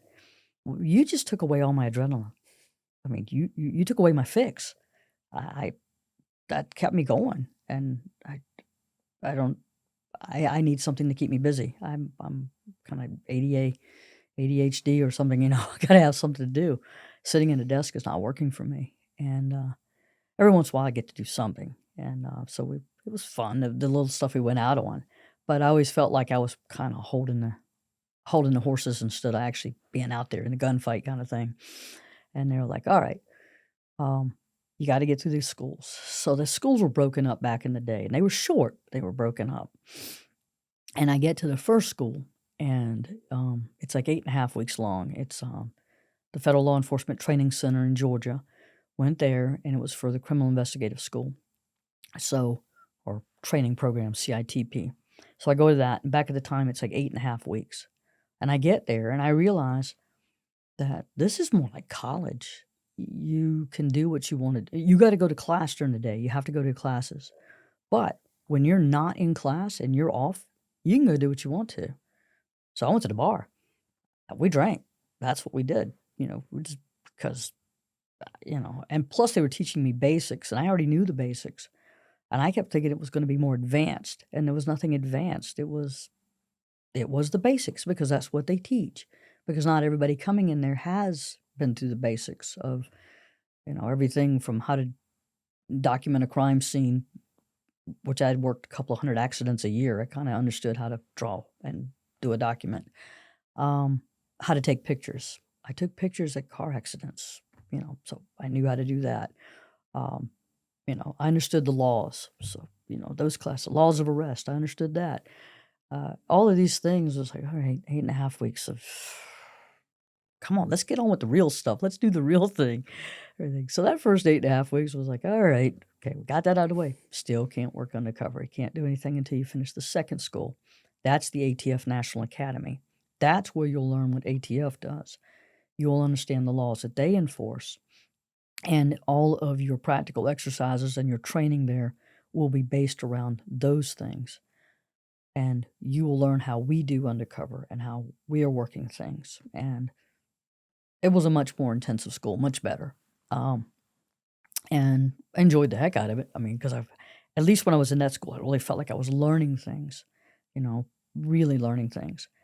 And I saw a couple of things that I liked there, kind of like when I went to the State Police Academy. I saw some stuff that I liked at the ATF Academy, and I was like, this looks like a pretty good way to do a future. I could do these things. But we did the undercover there. What was funny is my first time of doing a practical exercise in an undercover scenario where we're doing, and it was me and a partner. We're doing the undercover, and they have role players who actually do a great job working there doing the role playing. I do the thing. The guy calls me out. And he goes, I get where you're going and how you're trying to do this. He said, but the role players are stuck. They can't go in that direction. He said, that's not part of what they do. He goes, you know what you're doing. He said, you've done the undercover before in your real world, right? I said, yeah. And he goes, they can't go down that path with you on what you're trying to do. He said, so what are you going to do in this situation? I said, well, I've already seen the sawed-off shotgun. I don't need to buy it. And he goes, but the goal of this is to try and buy it. And I said, yeah, but they didn't want to sell it to me. He goes, because you're not asking the question they need to get in order to sell it to you. And I said, oh, okay. And he said, see, you're trying to take them down a different path. And he said, what are we going to do? I said, we're going to kick the door here. We're going to do a search warrant. We're going to get searched. We're going to get the gun one way or the other. And he goes, yeah, okay. So I don't do great in this everything. I'm not the fantastic undercover. I just went with it in my way, and it wasn't the way that was set up with the role playing. I understood. And so the coolest thing about it, though, I graduate the ATF Academy. I get out, and it's 2 weeks later, and we get a call, and one of the local guys that we work with, Ross, he's like, look, got an informant, got some folks, they're tied to Outlaw Motorcycle Club, and they're looking for weed. They're looking for numerous pounds. And so we can come up with 12 pounds right now that they're wanting to buy. So you want to do the undercover with me? Hell yeah. Let's do this. It was like somebody turned me back on. I was like, yes. So we set this thing up at the Cherokee Motel. We're in room number 4. Now, there are 8 rooms at the Cherokee Motel. 8. All of them have a big old number on the door. You can't miss that 4 right there. Room number 4. We're in, we got a cover team outside. First time in my life, I've got armed tactical unit outside in a van. Everything is set up. I got a biker that's going to show up. He shows up, and I am sitting in a chair much like the one you've got me in this motel room, except it's not fancy because this is the Cherokee Motel, and so this is a chair that people have been sitting in for 30 years. It's looking pretty rough. And there's a bed, and there's a little bathroom, and we have got 12 pounds of weed that they're wanting to buy from us, and they're bringing us cash. And so this guy comes to do the deal. His name was Mike Calandros. And so Mike comes to the door. My partner's Ross. And as soon as the guy kind of comes in the room, he kind of talks to us for a second, and he goes, "Hey, I need y'all to pull your shirts up. I need to make sure you're not wearing a wire." And he kind of goes to pull his shirt up a little bit. Well, my partner Ross is standing there, and he pulls his shirt up, so you can see his belly and stuff like that. I look at this guy, and I said, "I ain't pulling my shirt up for no damn body."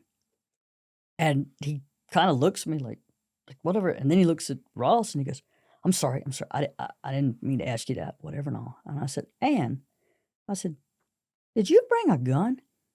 And he kind of looks at me and goes, "Well, yeah." He goes, "You got to in things like this." I was like, "You brought a gun to this? I cannot believe that." I'm having a conversation with him. He's kind of looking, he's answering my questions. He's telling us stuff. But he's exactly what we were told, that he was going to come armed. He's brought a gun. I've now got that on the body wire and on the recording. Everybody in the van, all the tactical guys know this guy has come armed, and Jen just called him out on it, and he's admitted he's carrying a gun. So Ross, he just kind of eases over by the bed, and he pulls out his 9mm, and he said, "Man, I don't blame you." He said, "I carry one too." This guy pulls out his 38 that he's carrying and stuff, and he's showing it to him, and stuff. He tucks the gun back in. Ross tucks his gun back in his pants, we're just sitting there talking, and I said, "You boys and your toys, I can't believe this." He said, "I can't believe you brought a gun. Y'all, you boys, y'all, those toys scare me." And so the problem I've got in sitting in this chair is that the body wire that the ATF gave me, it's this same thing, the Kill Tech. It's wired in the same way. But the guys wanted to do a reel-to-reel. It's called a Nagra. It was made over in Europe someplace. Used to be the big deal back in the day. Stereo dual recording. They want me to put this on. That thing was bigger than the book that I wrote. It's thick, it's big, it's huge. It's a reel-to-reel tapes. It's got the recording devices are up on my shoulders in this shirt that I'm wearing. And I have got body wrap on to hold this thing in place. I can't pull my shirt up. I'm going to look like I'm wearing some kind of girdle fixture thing, like I've been in surgery someplace. I mean, it's going to look awful. Obviously, we're not going to do a deal with me looking like that. So that was my only response, was that. Well, it was all of these things. We're doing the deal. It's fine. He signals his person to come. I forgot how he did it. It was something, because we didn't have cell phones. It was, he may have used the motel room phone or whatever to just hit her on a pager, but to bring the money and stuff. So we're sitting there, everybody's just shooting the shit, and the other person comes. She drives up in a Jaguar, pulls up. She comes in. This is his wife. He's just married her like 3 days before, Donna. And so Donna comes in. Donna was known in the biker world, and a lot of people knew her as the Black Widow, because 2 of her previous husbands had gotten killed. They were Outlaw motorcycle club members, and they'd gotten into some really bad drug deals, and they both ended up dead. So a lot of people were calling her the Black Widow back in the day. So in she is with a brand new husband, and she's bringing the money. She's brought it all. So we've got the money. They're paying for the dope. Everything is happening. Well, we give the signal.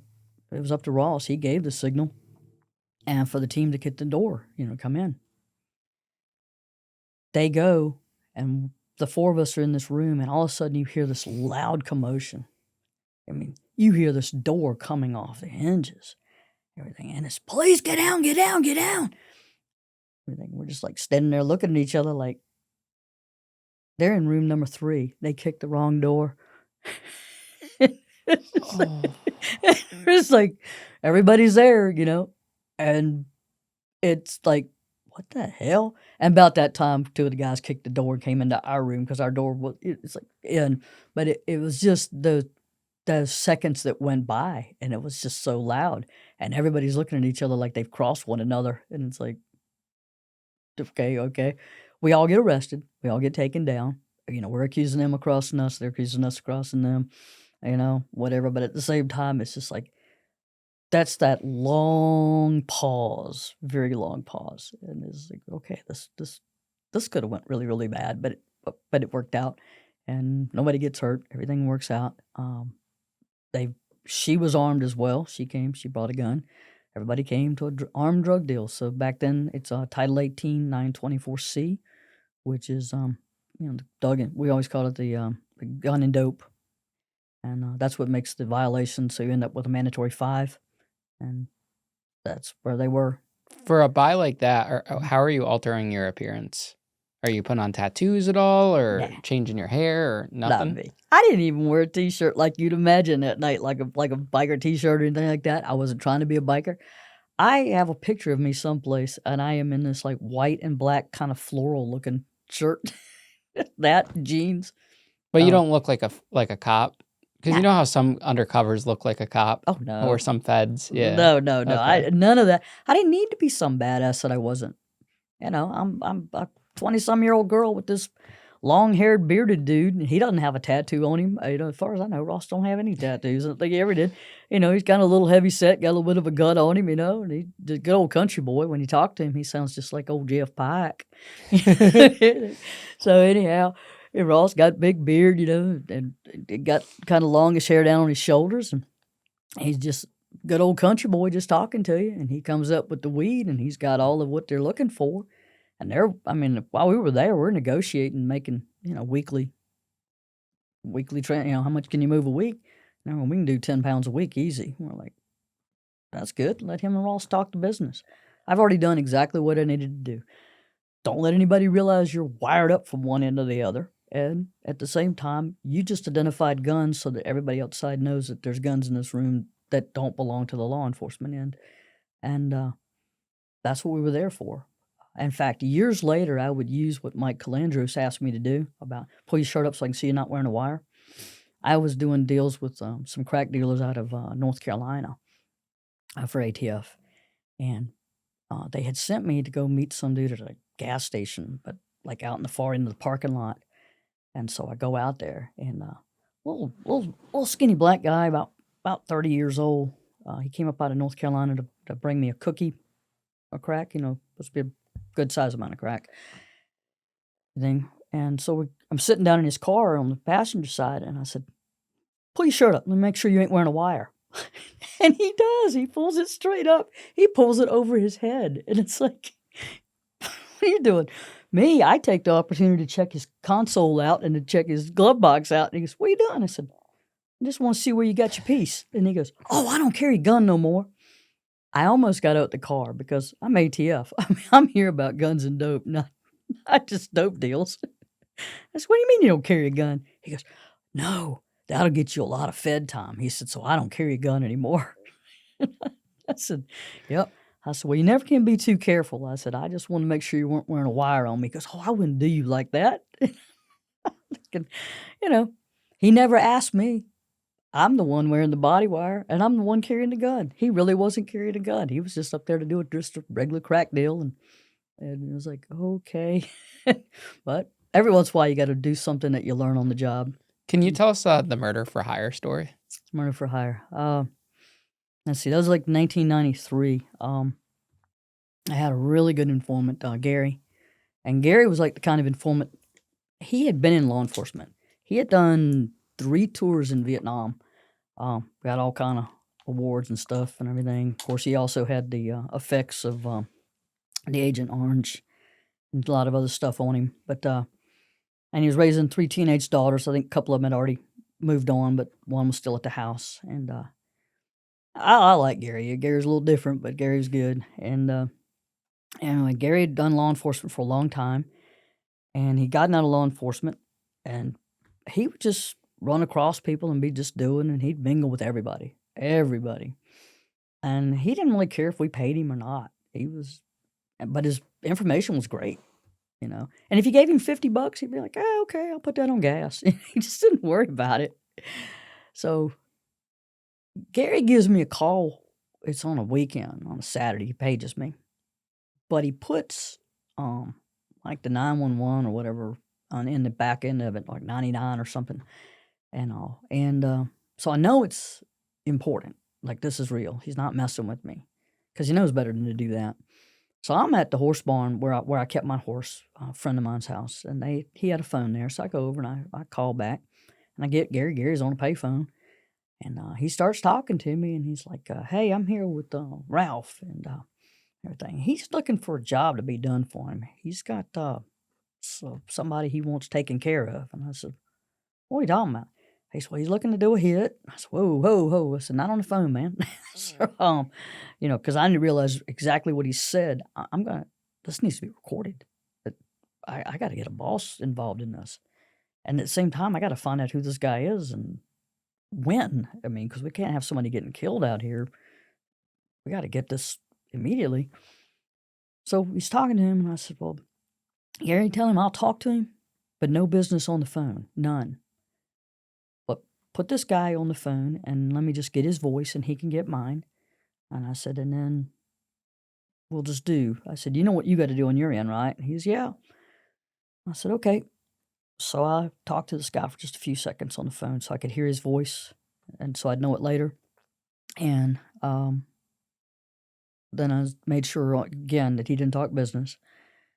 After that, I got in touch with my supervisor. Well, there's only 3 of us in my office at the time, and one of the guys was the acting supervisor, Wayne, and stuff. So I'm reaching out to Wayne, and I'm going, "Yeah, Gary's got this guy that wants a hit done, and Gary has told him that he knows a female that will do it." Yeah, he goes, "I know this gal that'll do it. She's done some stuff for some friends of ours up near Chicago before. You know, it's either her or her brother, and you don't want to mess with her brother, so you'd probably be better off to mess with her." And he's like, he's interested. And he goes, "Well, what's the other details?" I said, "I don't know." I said, "We didn't do any of that on the phone. I want to get it recorded." So we're working at this. We identify who he is. His name was Ralph Calvert. And Ralph had, uh, in the mid 80s, there had been a plane that crashed in the North Carolina mountains that was full of cocaine. Forget how many keys, but they ended up recovering 38 kilos off of it. And the FBI had the sheriff's department in that county lock it up in their in a jail cell. Like they didn't have any other place to put it at the time, so like put it there. And I think they had someone that they eventually caught that was flying flying the plane. And with that, Ralph paid attention to all the proceedings that were going on at the courthouse about what to do with the cocaine. And he was aware that they were trying to get ready to move it out of there. They were going to take it out, and it was going to be taken someplace else by the FBI and, I guess, burned or used for evidence or something. Anyway, Ralph came up with a scheme back at that time that if he could get a hold to a corrupt jailer or a corrupt FBI person, they could help him steal that cocaine from the sheriff's office. So in his plan, and he put some money into it, he actually paid people and got involved with a couple of folks. He came up with a scheme to steal the 38 kilos. And then the night that they went to the jail to actually take the 38 kilos is the night that Ralph got himself arrested. Because he had completed the plan, everything was done. He'd paid money, everything was going on. I think he'd spent like $20,000 trying to make this thing happen. And he got arrested. He went to federal prison. So Ralph does his time in federal prison. He's going to get out early for something. I don't know exactly why. He gets out of prison. He's been out about 5 months. So, of course, he's typical. He's supposed to be on supervised release, and he's supposed to be reporting and doing. And Ralph is, because Ralph's not a drug user. He was looking at that as a money-making scheme. So Ralph has got that going on in his life, and Ralph is looking for a way to make money again. Ralph's newest scheme that he came up with while he was in prison is he had a teacher from way back in the day when he was in school, and she was older and she now had Alzheimer's. He wanted to marry her because she had a lot of property that was very valuable in North Carolina that was worth over $1 million. And he figured if she had Alzheimer's, then he could marry her, and then she could somehow or another move on or be moved on quickly, and he would have all that land and her home and everything else. And once again, he'd be worth $1 million or more because he would, another good scheme, another good plan to make money. So when Ralph got out, he started going by and visiting her. What he found out was she was married, something he had never bothered to check into, and that her husband was doing a fine job of looking after her, and he didn't need anybody else's help, and she didn't need anybody else's help. So he needed a guy named Virgil Adams gone. Virgil Adams needed to die, and this was Ralph's plan. So the best thing he could do was hire somebody to help him get rid of Virgil so that he could then marry Miss Adams and suddenly be a millionaire. That's where I come in. He had reached out to Gary, thinking that Gary would do it for him. Gary explained to him, I got my teenagers. I got to look after my gals. I can't really get into something like that because that could go wrong for me. But I know someone. He goes, it's a gal, and everything. He goes, now I can talk to her or I can talk to her brother. Which one would you want? Now, the brother would have been my brother Ross. So he said, I want to talk to her. He said, nobody will ever think that a woman did something. He said, they won't even suspect that. That'll work out great. So he was all for it, and that was what was going to be. So we had a couple of recorded phone calls. He was calling from payphones. That's interstate when you start using the payphones. And, of course, he was traveling back from North Carolina down to us in Virginia, which we were on the North Carolina, Tennessee, Virginia border where we worked there in the southern Appalachia. So a lot of interstate commerce going back and forth in this between using the phones, traveling the interstate for solicitation for murder for hire. And he wanted to meet me in person. I said, well, all right, I'll meet you. I said, we'll meet someplace public. And he said, well, can we go someplace to eat? Sure. I'll meet you at a restaurant. I said, well, we're not going to talk business inside. So like I said, my office was 3 of us at that particular time. The other 2 guys get to sit in the van outside in the cold in February and listen to us eat seafood. We went to a seafood restaurant. Everything. Here I am with my, I think my popcorn shrimp and my deviled crab and hush puppies. Do you know how loud those crunch when you get on a microphone? I'm having the best time with this thing. I make sure we don't talk business on the inside. Gary came along, so it's the 3 of us. And we end up, now they portrayed it on TV as we met in a part of the restaurant that was empty. What we did was we actually went out to his car, Ralph's car. And with Ralph's car, I get into the front passenger seat, and Gary stands with the door open. And Ralph is in, and he starts telling me exactly what he wants done, how he wants it done. And he has a magazine that he's brought, and it's a Time magazine for Valentine's Day, and it's got like the heart and all this stuff on it. And he's telling me that the reason that he needs this done is because of love. This is all about love. I'm like, what? No, because this woman, he loves her, and he's going to marry her, but he's got to get rid of her husband first. And he doesn't want to tell me about the lady having Alzheimer's, that comes out later. And he's just in love with her, and he wants to take care of her, and he's going to look after her place for her. Well, I come up with a price. I told him it's $5,000. And he agreed to it. He said he could do that. And he gives me the person. All he would tell me is the last name was Adams. He wouldn't tell me anything else. And he's drawn me a hand-drawn map on how to get to the guy's house.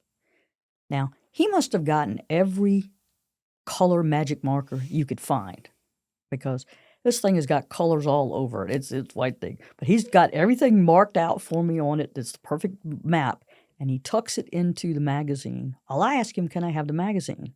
Because I saw that his name and address was on the back of this. This confirms this is really Ralph Colvard, whatever. I mean, he's getting a subscription to this Time magazine thing. It's like, this is great, you know.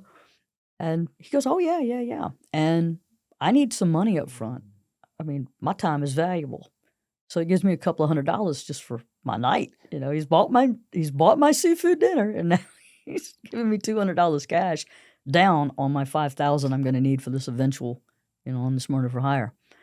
But during this process is when he starts bringing up the different ways. Now, I'm asking questions about this guy, and he's explaining he drives a van, he does this. I said, "Well, would he pick up a hitchhiker? Would he pick me up? I mean, does he stop at bars? Could I meet him in a bar? I mean, is there some way I can just meet this guy and casual? I mean, if I can meet him as a hitchhiker, then nobody would see me around." And I said, "Then I can take care of it." He thought that was a pretty good plan. He goes, "Oh, you might could go to the house." And that's when I found out, she's got Alzheimer's, so she's not going to remember seeing me. I said, "Well, I don't want to leave any trace evidence around." I said, "This DNA stuff kind of scares me a little bit. I have to be careful of that." And we go back and forth. But what he's asking is, he asked me at one point what I consider piano wire, which that was so far left field. It stopped me. I was like, "No, I'm not strong enough for that.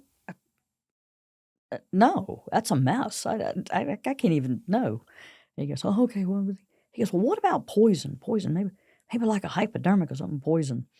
And my excuses were, I said, "Well, people throw up poison, and I don't even know where to get something. Yeah, that's risky. I don't know. Did you even know that would work?"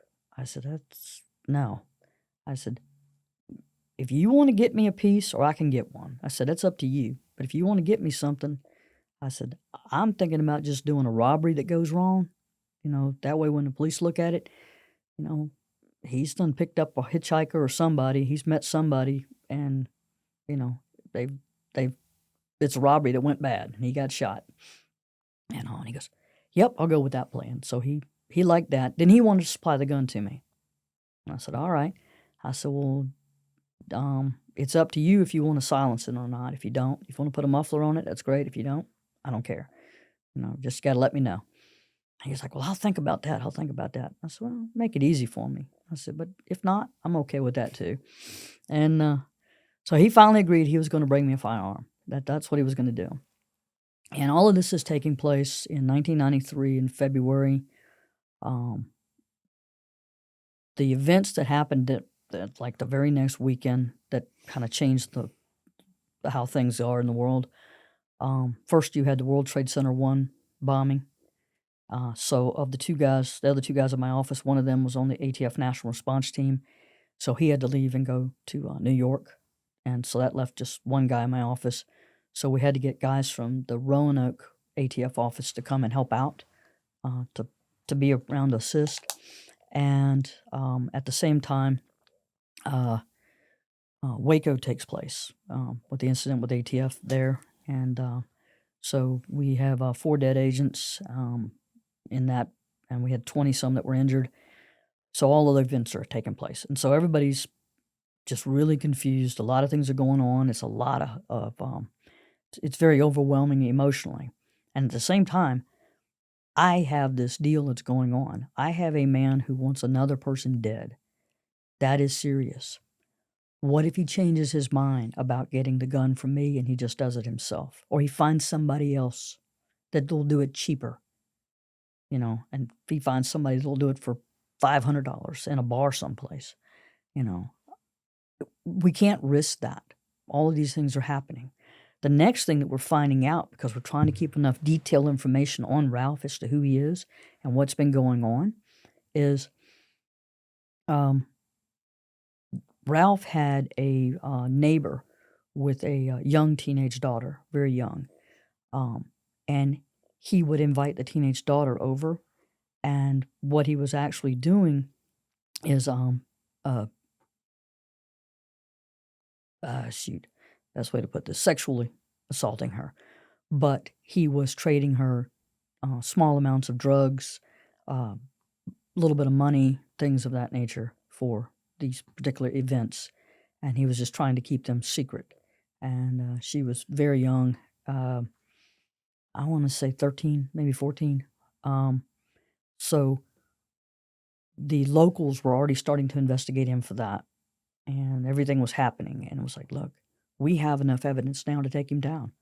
I mean, the moment that he handed me the map, gave me the guy's name and the $200, that's it. We don't need anything more. I don't need the gun. The U.S. attorneys agreed. You don't need the gun. I mean, it would be nice to add that to it, but we don't need that. So that's what we did. We set it up, and on March 2nd, we did the takedown. He wanted to come and meet me. He was supposed to bring me a gun that day. We talked on the phone. He was coming down. I told him I'd meet him. He wanted to go eat again. I was like, that'd be great. We picked a vacant parking lot at a vacant restaurant. He didn't want to meet there. I said, hey, that's where I'll meet you. I'm going to leave my car. I'm going to ride with you. Well, that made him happy. I don't know, just want to ride with me or me ride with him. And so I go, and I have my surveillance team and my takedown team. They're all there. They're staged out in different places. And I've got the body wire on. I get out. I go up. I pretend I've just come from the horse barn. So I had an undercover Corvette that was really ragged out, really old. It looked like a piece of trash. It was so messed up. And I've got it parked. I see him parked right in the middle of the parking lot. I get out. I've got on coveralls where I've been at the barn and stuff. What I've got is I've got my ballistic vest on underneath it. You know, I'm clearly marked as ATF underneath. I've got the body wire, got all this. I go walking up, hop up into his little car. I look around. This guy has got every sharp instrument ever made. He has got like a sickle. He's got a Bowie knife. Nothing's in a sheath. They're just all out. He's got a spear. He's got an axe or a little hatchet is what it was. It was a Boy Scout hatchet looking thing. They're everywhere. The whole car is just full of this stuff. And we're in this little small car, and he's sitting right, I'm on the passenger side. He's sitting right there. And there's stuff between me and him. I think vest and sharp objects don't go together because they'll go right straight through a vest. You know, there's knives, there's things. It was just crazy. There's an ice pick in the car. Who drives around with an ice pick? And so we're talking and everything. He doesn't have the gun yet, you know, but he does want to have lunch with me. But I still be interested. I said, yeah, we'll have lunch, and stuff like that. He goes, I'll pay. I said, don't worry about that. I said, let me go get my coveralls off. Now, I've never shut the door when I'm in this car with him on this day. I kept the door open. I've got my one foot on the ground on the outside. Because if I need to get out, I need to get out now. And I don't need to be trying to fiddle with a door. None of those things. And with the sharp stuff, I'm already thinking I need to slide over someplace because he's sitting too close for this. And he's perfectly fine with me getting out and walking back down to my car. And I said, let me get rid of the coveralls. I said, then we can go. And so that's the cue. That is the sign for everybody. As I'm walking back and I'm opening up the door to my car, I just kind of squat down behind the car. And they come in on the van. They go up. They try to get him to open the door. He won't open the door, to which they have a solution for that. It's called a baseball bat. They break out the window right behind him in the passenger side, reach in, snatch him, pull him out and stuff. This guy pisses his pants. Like, I mean, he's just soaking wet, and he's wearing khakis. So it's like everybody can see, dude, you pissed your pants. And from there, Ralph Calvert is in custody.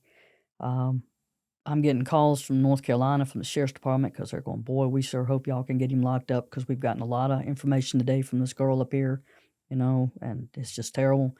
I said, well, that's good. I'm glad that that's working out for y'all. And he stayed in custody. We eventually went to trial. Let's see, it was several months later, and we actually went to trial. He wanted to go, and I spent 3 hours on the witness stand, and he was convicted on everything. He got convicted on all of it. He got like 10 years on the murder for hire solicitation and the interstate trafficking, the whole bit. So that worked out. North Carolina decided that the young girl, that she did not want to testify. So they were like, hey, he's going to be locked up a long time. This is good. We're like, okay. Meanwhile, I'm just like, all right, Murder for hire. I guess I check that off my bucket list of undercover things to do, right? That's So, incredible. it's a little different. Now, do you stay with doing undercover work with ATF for your whole career, or do you switch into a different area of ATF? Um, with ATF, I didn't do anything what I call long term, like I had done with the state police. I didn't go live someplace 6 months or a year or whatever. Instead, I just did what I call quick hits. I might have to go out and do 2 or 3 or 4 meets to get the whole thing done, but they were only for a few hours or a day or half a day or something. And so I kept doing it through several years, but off and on as need be. The other thing is I stuck to doing it with my field office. If my field division had needed me, I was available, but mostly my field office in my area, not traveling across the country, not going all over the place. That was an option, it was a possibility, but I was wanting to do something different. So I wanted to find something else to focus on. And like I mentioned, when I was at the academy, I saw something. Arson and explosives were the 2 areas where ATF does a part of their mission, and I really, really enjoyed that kind of work when we were in the academy and learning about it. I found it was something new, something exciting, certainly a different kind of crime scene, because once it's all burned up, I mean, where's your evidence? It's gonna be hard to find. Once it's all blown up, once again, it's scattered, hell and high water, it's everywhere. So I thought, I'm gonna, I wanna do that. I wanna be a part of this thing called the ATF National Response Team, or the NRT. I wanna be a member of that, and they have what they call part-time members, because they get called out to these major events all over the country. They even have an international response team. They get occasionally called to go overseas to help out, and they'll go to any kind of major fire or major explosion to help out the state and locals and any other agency that might need assistance to investigate what took place, finding the origin and the cause of that incident. And if it was criminal, then working it from that angle. Was it an arson or was it a bombing versus was this accidental? And being able to make that determination. Well, that was just more science, more forensic crime scene. I was like, yes, I want to do that. So in 1994, I put in to be a part-time member of the National Response Team, and I got picked. And it was just like, yes. So you get all this new gear and you get this new training, and they take you to hazmat school and all those things. And in between, I'm working my regular cases. I'm doing some undercover on occasion. I've got other criminal cases I'm investigating, things that I'm working on. Working up there in Wythe County with Sheriff G. Wayne Pike. It's a lot of times, but other places too. And I'm having a pretty good time. I'm always staying busy. And with the NRT, you're getting called to some pretty awesome scenes. Um, and I really like doing that. I don't know if you wanna know about some of the scenes, but Yeah, tell us okay, about some okay, more of the well-known okay. scenes. Well, now the very first scene I get called to, it's in the summer of '94. I've been on the team a whopping 2 months. I haven't even gotten all my gear yet. Everything is just kind of just coming together. I'm thrilled to death, and they want me to go to Wedowee, Alabama. I'm like, "Where in the hell is Wedowee, Alabama?" And they said, "Well, we've had a high school get burned down there, and you know, it's a lot going on in Wedowee." Well, sure enough, there was a lot going on.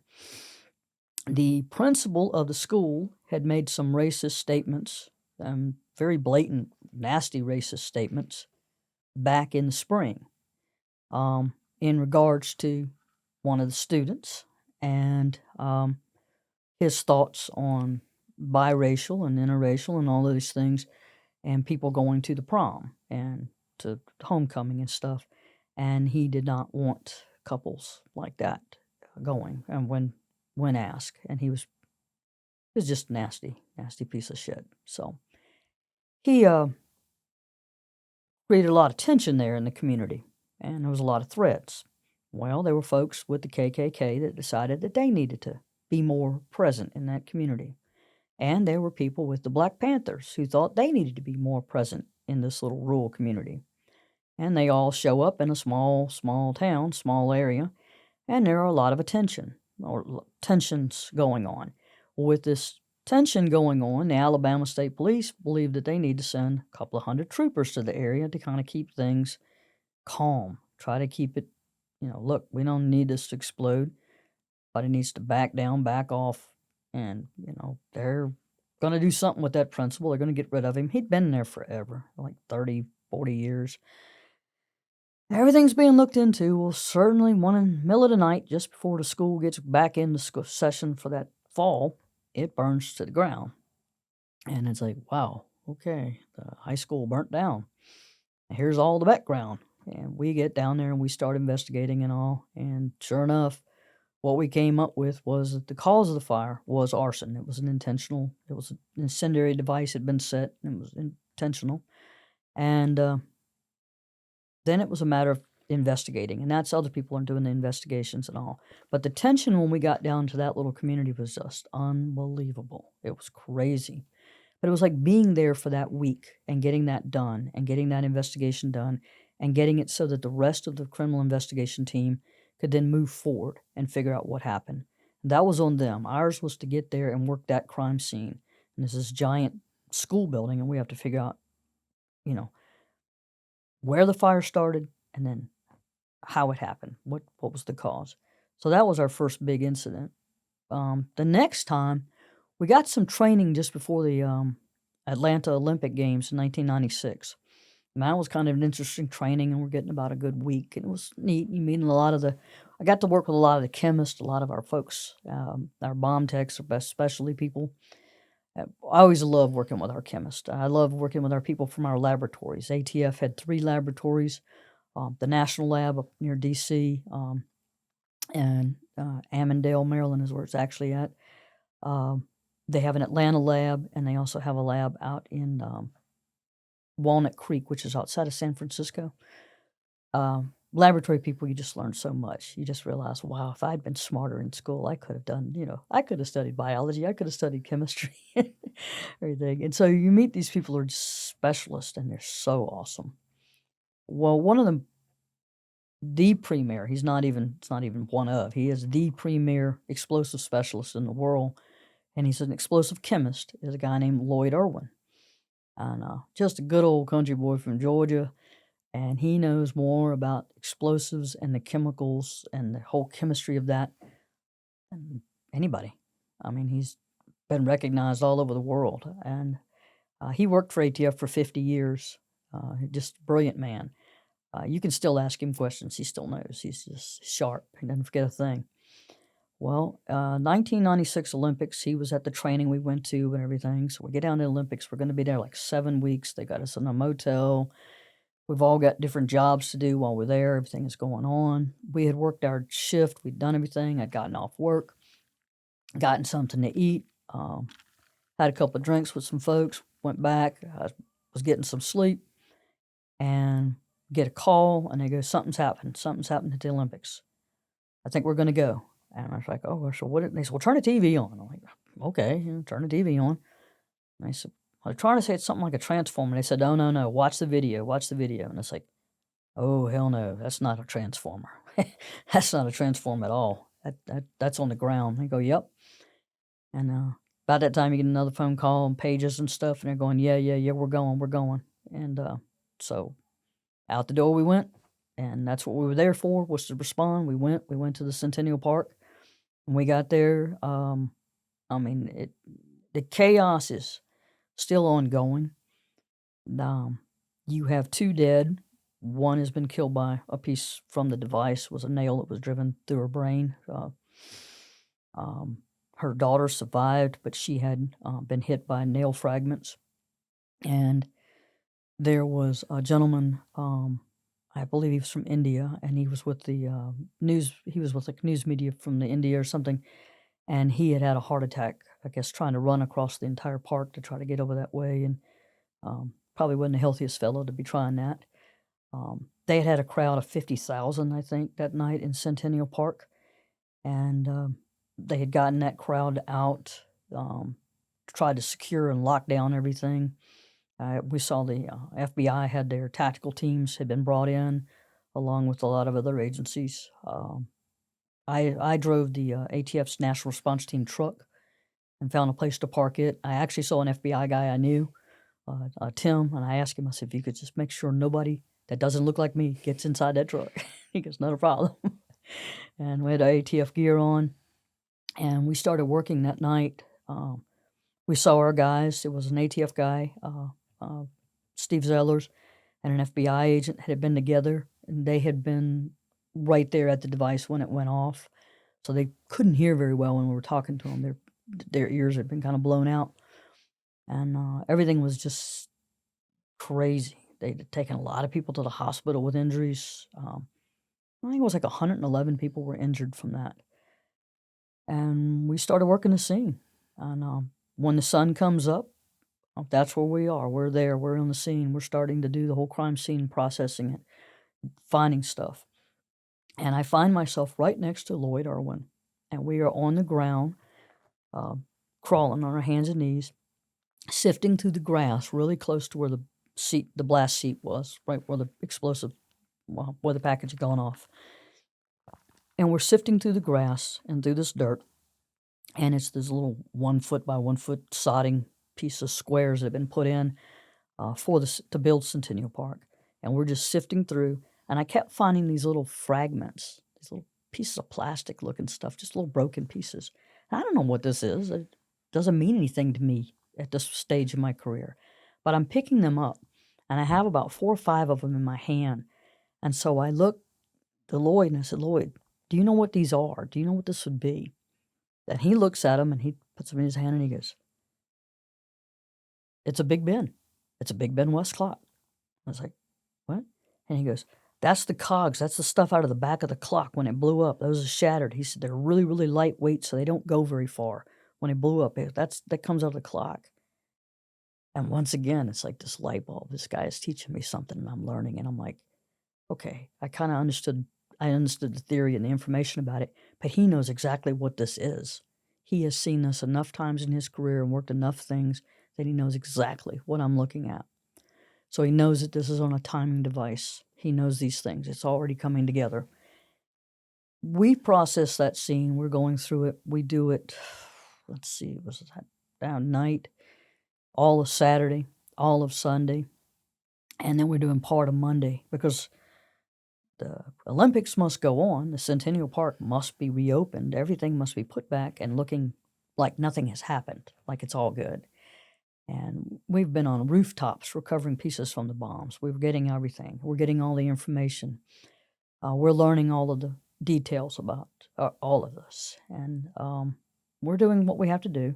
And then we go back to our normal function of what we're supposed to be doing there while the rest of the criminal investigative teams are running with it. They've got ATF agents and FBI agents and people that are assigned. They're going to handle these things. Everything else has been sent to the FBI lab where they wanted it to go. Our guys are telling us stuff that we need to know. And we're back to doing the Olympics. I go see some Olympic events, get to see a few things. And, we wait and see. And then I got called back to Atlanta several months later when they had the Sandy Springs abortion clinic bombings. And that was 2 bombings. The first bomb went off it was a Thursday, and the abortion clinic was closed, and a bomb went off at the abortion clinic on the outside. So the local ATF folks had responded, along with a lot of other local law enforcement, firefighters, paramedics. A lot of people responded to that location. And they had parked back out this way so they wouldn't be close in on that scene. They were at the crime scene. 1 hour later, a second device went off. That second device was planted right where all of the emergency vehicles and people had parked. It was designed with fragments, with nails, and it was designed to go off 1 hour after the first one because that's where the first responders would be coming to and be parking. So I ended up going there, working those 2 bombings. That was weird because we had 3 days of really cold weather and 3 days of really hot weather. The weather just swapped out of us in Atlanta.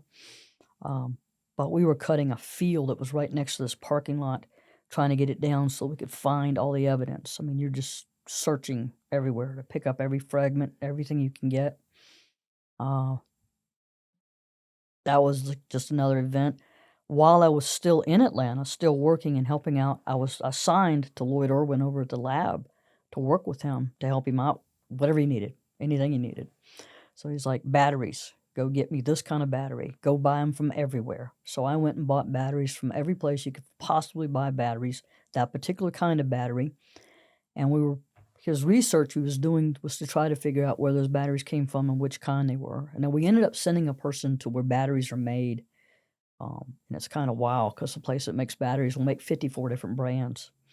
And I remember Joey Hall, he learned everything you could learn about batteries.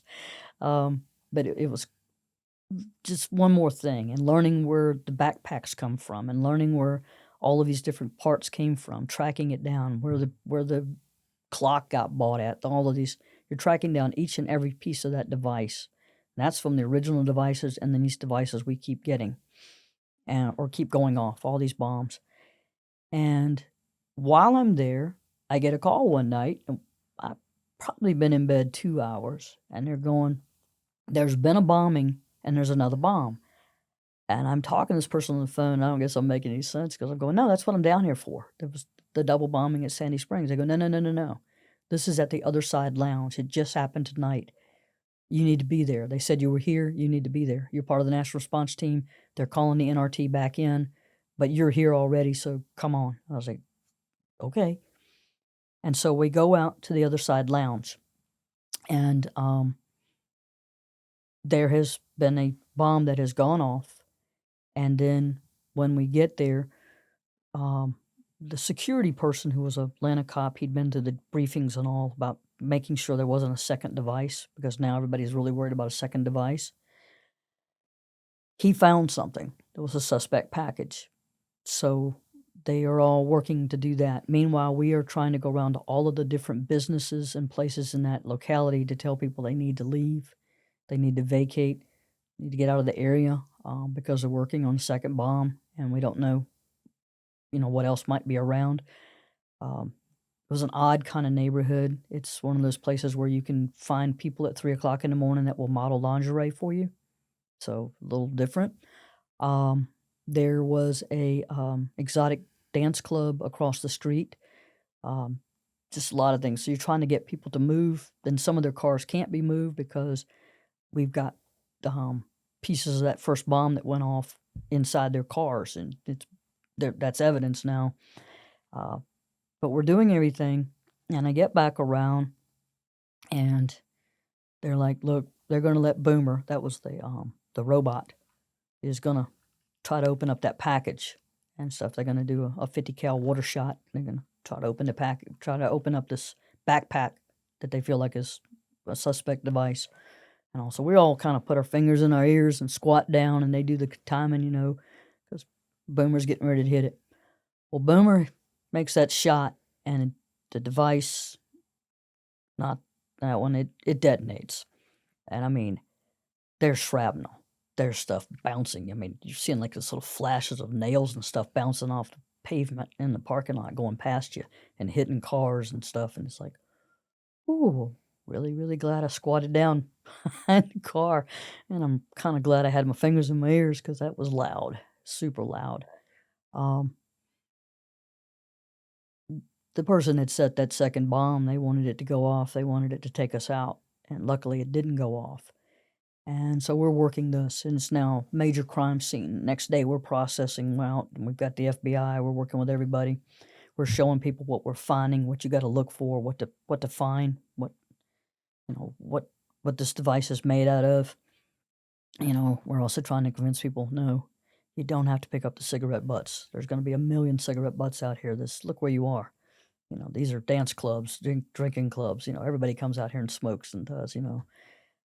But we are going to have to find components, the pieces that came out of this. So working those. So those were really big in my early part of my career. We got a lot of training because of that, not just hazmat training, but learning things about explosives and on a lot of basis. We started doing a lot more with learning about homemade explosives. That became a big thing and still is. And then things sort of took the major turn. 9/11. So when 9/11 happened, they activated all of us, and they wanted us to go. And they knew we couldn't fly. We'd have to drive.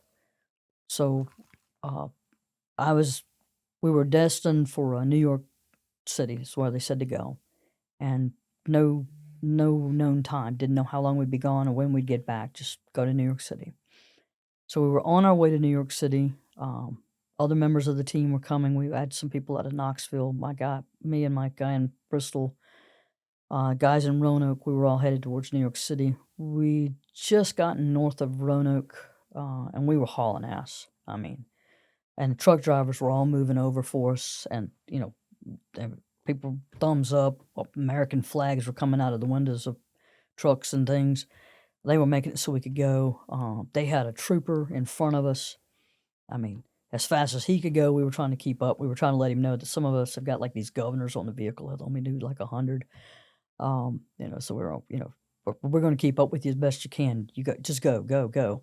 And they were reaching out on the radio and trying to get a hold to us. And what we were learning was New York City just shut down. Go to the Pentagon.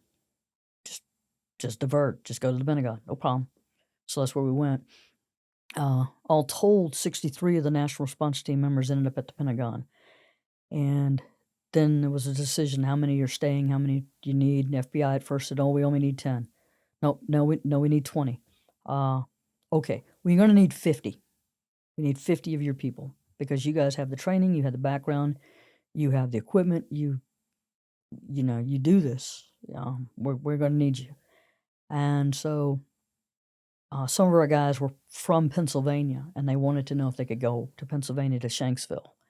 And so those guys were released to there. Some of the guys were from New York City, and they were like, but they had been in Georgia at a training that week, and they were like, I'd really like to go back to New York City if I can. That's my home. And we're like, yeah. So those guys got to go there, because, they'd already made the drive up from Georgia to Pentagon. What's a little bit more distance, and they really wanted to go. So they went, and the 50 of us worked there. And so we did the Pentagon. We got there on 9/11 that afternoon and started getting the briefings of what to do. The place is still smoking. It's still nasty. They're wanting us to go look for the black boxes. They're looking at the stability of the building. They've got, the engineers. They've got the USAR, Urban Search and Rescue. All these people are trying to stabilize things. And we're like, yeah, we'll go. And, of course, everybody keeps giving us instructions what a black box looks like. And it's like, well, it's orange. Unless it's been burned up in the fire, then it's black. Like, we know.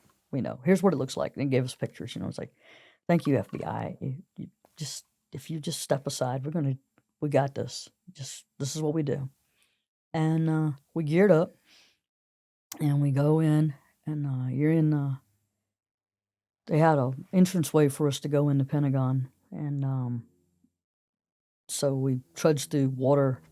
So I remember my boots were about 8 inches high or so up on the zip-up boots, and the water's right up to about the top of them, so you're getting your socks wet. And it's it's like, oh, well. And so we go all the way through to Corridor C, and the first assignment is we need you to clear Corridor C.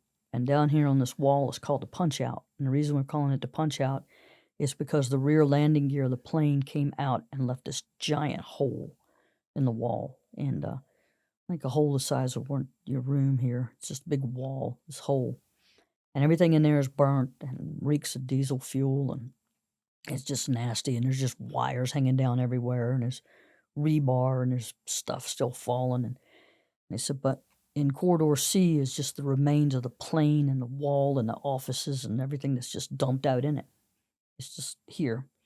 So we're going to go through here, and we're going to pick up everything, and we're going to look at everything, and we're going to identify if we need to hang on to it or not, and whatever they want. And here's what we've got as a list of things to hold on to. And so at that time, they still wanted any kind of plane parts. Okay, anything plane related goes over here. And anything document related. They didn't care if it was a Britney Spears CD. They didn't care if it was a Chinese menu. They didn't care if it was the top most classified document in the Pentagon. it goes in the document pile. Documents go here, plane parts go there. Now, if you find human remains, we're going to deal with those on an individual basis. If you find anything else that you think is related, we'll deal with that. So I was with Agent Slusser and Agent Mann, and the three of us were standing there. And Agent Slusser went to move what looked like a portion of a plane seat, and there was a piece of cloth. And Agent Mann reached down and picked it up, and it was kind of pink because of the blood in the water because it was a white shirt originally, I guess. And it had the pilot's ID was clipped to it. And, this was kind of odd to us because this is where the rear end of the plane, where the rear landing gear punched out. And this seat is real close to that. So they're documenting these things, and, he's got the ID. We're turning that over to the FBI. And the only other thing to collect there was human remains. And that's just hard. At that moment is really rough. Because this is the first time we've seen, we're just getting there. We're just getting started. And this is what you're going to deal with the rest of the time we're there. Because we just started. We just started picking up stuff. And then we just continued to work. We cleaned out the entire Corridor C. It went from looking just like a horrendous garbage heap. And we cleaned it all up. And they were asking us, and our guys were starting to go inside because they were trying to find the black boxes. And they were looking inside. And they'd gone into the punch out. And we needed some cutting tools. And so myself and Agent Paul went back out to our vehicles. John Paul and I, we walked out and walked all the way back up to the interstate where our vehicles were because we had some saws. We had reciprocating saws. DeWalt, they were powered by batteries, and we both had them in our vehicles from the work we do. So we brought them back out there so they could cut through the wire and the rebar and could get to things because there's such a mass of stuff in that room. And we had the headlamps and lights on our helmets and stuff so you could see what you were doing. And finally, the guys located the black boxes.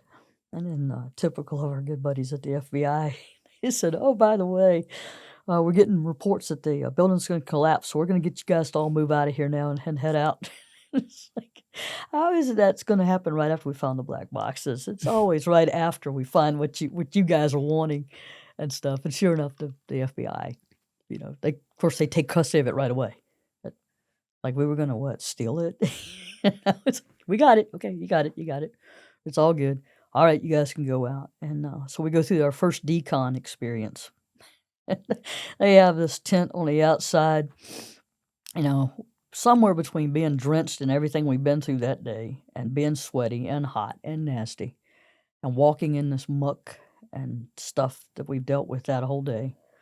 And I don't know how many pair of gloves and stuff we've gone through, and everything is happening. We go outside and we're at this tent, and they are just going to hose us down. And they do. I mean, you get drenched. They're hosing you down. And at the end of this tent walkthrough, there are these wonderful people from the Salvation Army. And the Salvation Army, great organization to donate to. They are there with sweatshirt and sweatpants, just the cheapy stuff, and tube socks. I don't know how many pair of tube socks I got during that time period, but it was dry, and it was good. My boots weren't dry, but they were dry.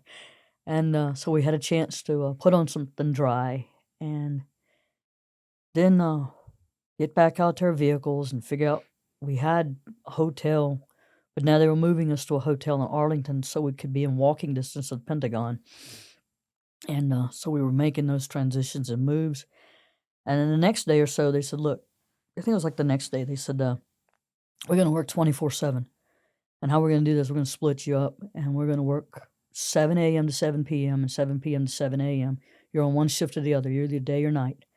and you'll do it. So I was on the night shift, and myself and Francis Neely, another agent friend of mine, on the night shift, we were assigned, of course, to the north parking lot, the sifting of all of the debris and the things that had to come out. So we've recovered what they need from the Pentagon as far as the black boxes and the things there in the Corridor C. And now what they're going to do is start bringing dump trucks in and heavy equipment, and they're going to start clearing all this debris and loading it into the dump trucks and bringing it to the north parking lot. So a lot of people heard about the killing fields is where they took the stuff to sort from New York, from the trade centers. We were doing the exact same thing there for the Pentagon. And the sifting operations are going to be 24/7 until it's done. And we'll go through it by hand. I mean, we'll use rakes, we'll use little bobcat skid steers. But in the ultimate, you're going to get down to doing it by hand to make sure we find everything that we can. And, well, again, we have a list of things to look for. And so our sifting operations were at night, so we had lighting that was brought in for us and set up. And we had people that watched to make sure, military, that we weren't taking anything that was classified. They have a whole bunch of stuff that's classified. Apparently the window tent at the Pentagon, it was classified. They go, what if you do? Don't have like a piece of that stuck to you or in your pocket or something, because that, that's classified. And we're like, okay, must be some really good tent. And then anything computer, anything. Again, Britney Spears on tape, no big deal. We saw Britney Spears stuff, probably came off the plane or whatever, but it was like, that's classified. As far as they're concerned, it's classified. Anything like that. And there were these giant filing cabinets that were, I don't know, they looked like they were Fort Knox. They were, I don't think anything could have opened them up, but those were all classified. They picked them up right away and hauled them off. There's just all kinds of things. They're like, that's all classified. That goes in the classified pile. So all these military people are over here for that. If you guys find it, they're here for that. Again, plane stuff went over on the side. We were talking to the folks that do that for the National Transportation Safety Board, and they have these aeronautical engineer people that are, you can't describe how brilliant they are. They can see a piece about the size of a button and tell you what it is and where it goes on the plane. You're like, really? It just blow you away. And then, of course, we were still looking for IDs for anybody, anything like that. Every once in a while you run across like a part of a baby doll or maybe a coloring book or something. You figure that might have been on a plane. We ran across like Naval Academy rings occasionally. Not a lot, but sometimes. A couple of them were still attached. There were just things. We found a broken part of handcuffs. Just stuff that might have been in the Pentagon, might have been on that jet, And then the human remains had to be picked up. All of that collected. Trying to decide if I'd tell you this or not, but I guess I will. It's been long enough. It's been 25 years, right? Coming up.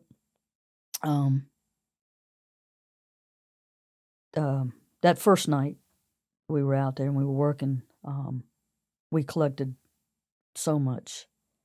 And at the end of the night, we had this, the body bag, and we had put everything in the body bag. We'd collected individual at that time. They wanted everything individual packaging, and then put it all in the body bag, and they would come and get it.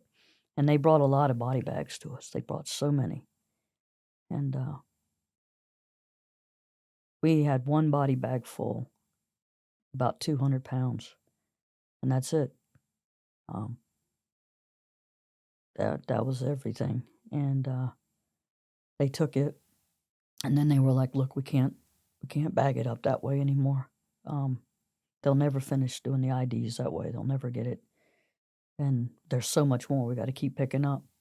And so we just kept doing it however whatever the FBI and the laboratory came down with, we followed their protocol to keep picking up the remains. And they brought us canine units. A lot of them were volunteer people, and they had these great dogs that were for search and rescue. And unfortunately, their dogs weren't there for rescue. They were searching for just the remains. And the dogs get depressed. And so I could go and I could get a couple of agents to say, y'all want a break? And they're like, yeah, we'll take a break. And I said, well, come on. I said, let's go make these dogs happy. The dogs want to find somebody living. I said, so we're going to go over here to this little park right next to the river, next to Potomac. And you guys out here in the middle of the night, y'all go hide someplace and don't move. Let the dog find you. Let them enjoy you. Let them lick you, whatever they want to do. I said, because they need to find somebody. I said, and they were like, oh, this will be fun. And so I was working with those teams. We had a veterinary group that was with us. So they were out there in case anything happened to the dogs at all. And so it was myself and, like I said, Francis Neely. Our job, if somebody found remains, they would contact us and we would come and collect those. And I got, unfortunately, too good at that, I suppose. I don't know. I remember sitting there one night, and we'd been there probably a couple of weeks, and we had all our operations going. So you had the skid steer bobcats picking up like debris in a bucket and taking it over to an area and sorting that bucket out on the ground. Then you had a group of people that would be around it, and they would rake it clean and look through every piece. And then if they found stuff, go by hand looking for what it was and picking out parts.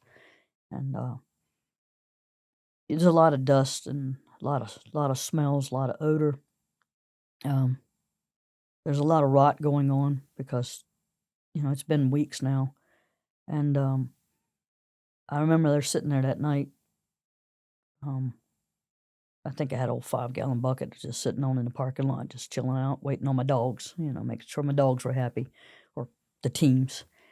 And I saw something out in the parking lot, not the parking lot, like a driveway. And I started walking over to it, and because I knew what it was. And about 30 yards out, it was just a bone, and it didn't belong. You got to where you recognize things that didn't belong, and that bone didn't. There's something about the shape of it, I guess. I don't know. It didn't look like part of a building. It didn't look like metal. And once I got over there, I realized what it was. But we were doing that all through the night shift, and they were doing that all through the day shift because that's what we were there for. And that was the 9/11 experience. It was a lot. And when it was over, it was just over. And I got back to my office, and I'd been there. Let's see, I drove back on a Monday, and our team got called out, I think that Tuesday evening, to go to Moosic, Pennsylvania. So I really barely had a chance to even wash my clothes. I just got them washed and turned around, and we had to drive still. There weren't any jets for that. And we drove up to Moosic, Pennsylvania. There had been a explosives facility there, and the guy had been making M80s. It was illegal, but he was making thousands of M80s. And with the M80s, he had an accident, and he blew himself up, and his employee got blown up. And so it was just a chaotic mess because it triggered an explosion of some of the explosives that he had on site. So it ended up being about 10,000 pounds worth of stuff that burned up and blew up on the side of this mountain. And so we were up there working that. I finally got home from that event and working it, and I realized I was really sick. I didn't know I'd been sick. But I had just sinus issues, all kinds of issues and things. And then I don't know, you go about life and everything works on, and 9/11 finally decided to sneak back up on me here a few years ago, and went through uterine cancer, and I got lucky. We caught it early, got it handled very early. I am going to get my 5-year clearance in April of this year. I've been good, so. Knock on Congratulations. wood. Yeah. Thank you. Yeah, been talking to a lot of my friends that I worked with. ATF has lost 8 agents so far to 9/11 related illnesses. 3 were in New York City, 5 were at the Pentagon with me. Everything from lung cancer, interstitial lung disease, prostate cancers, blood cancer. Just they're all 9/11 related. The World Trade Center Health Program is looking after us. Uh, I know we're dealing with some stuff through our headquarters to make sure that they're aware and staying in touch, because a lot of things is we're all retirees for the most part, and once you retire from the government, you're gone. So trying to get them to remember that, hey, it was us, we were there, and we're still out here, and so we're getting through those issues, trying to make sure the government doesn't forget us, and trying to stay in touch with my buddies, because I got a few of them out there that are in various stages dealing with issues of cancer and other things that have come about because of 9/11, or that are in remission. They're doing good. And I just want to make sure they're staying healthy and that they're signed up for all the things they got to sign up for. So I've been kind of pushing that and getting people doing it and getting headquarters to make sure that these people have all the official documentation they need, because it's the only way you get the World Trade Center to be able to take care of things. There was so much fraud on that system at the very beginning, that people that were never there, that were pretending that they were there, that were trying to get money out of it, that were trying to get benefits out of it. And there was so much fraud at the beginning, they had to really, really make the rules strict in order to prove that you were there. So you can have a picture of you there. That's not enough. You got to have witnesses that you were there. You got to have documentation. You got to have your government organization to write an official letter. You have to have a lot of things. And so that's 9/11. Do you feel that when you do a long career in law enforcement for say a federal government agency and you retire, do you feel like they forget about you and in that sense kind of kick you to the curb after dedicating so much of your life to it? I think there's a way to feel that way, and it can be that way, and you have to understand you were there in your time and not in the current time. But I also think that with things in particular like 9/11, or let's say you got severely injured out here, doing some other kind of activity with the agency, whatever it is, I think it's incumbent on the agency to remember who those people are, that these people, ended up getting paralyzed while doing the job, that this person ended up, dead because of the job, that they got sick from these illnesses because of the job. I think it's incumbent on the agency to maintain something like a web database, a website, something to keep these people aware. Uh, there is this thing we always say, never forget. Never forget. It's not supposed to have a shelf life. Oh, well, they're retired now, so it's okay to forget them. That's not right. That can't be. And um, I don't give a fuck if you forget me. I don't fucking care. But um, my friends that have died, I do care about that because they have families, they have widows. I care about those people. I don't want them forgotten. Got to look after them, make sure that they have what they need, because that person gave all. Let's give back what we got to give back. Let's stay in touch with them. You don't have to be up in their business all the time, but stay in touch. Make sure that they don't get dropped into the cracks. Um, that I do feel. And I think some organizations are working with that. When you read my book, and even though it's the state police experience, I mention the troopers who get killed, that die. And I have chapter 37 in the book, and I put down the URLs of how to locate information on what happened in that incident. So you know about that, why that person passed away, what happened.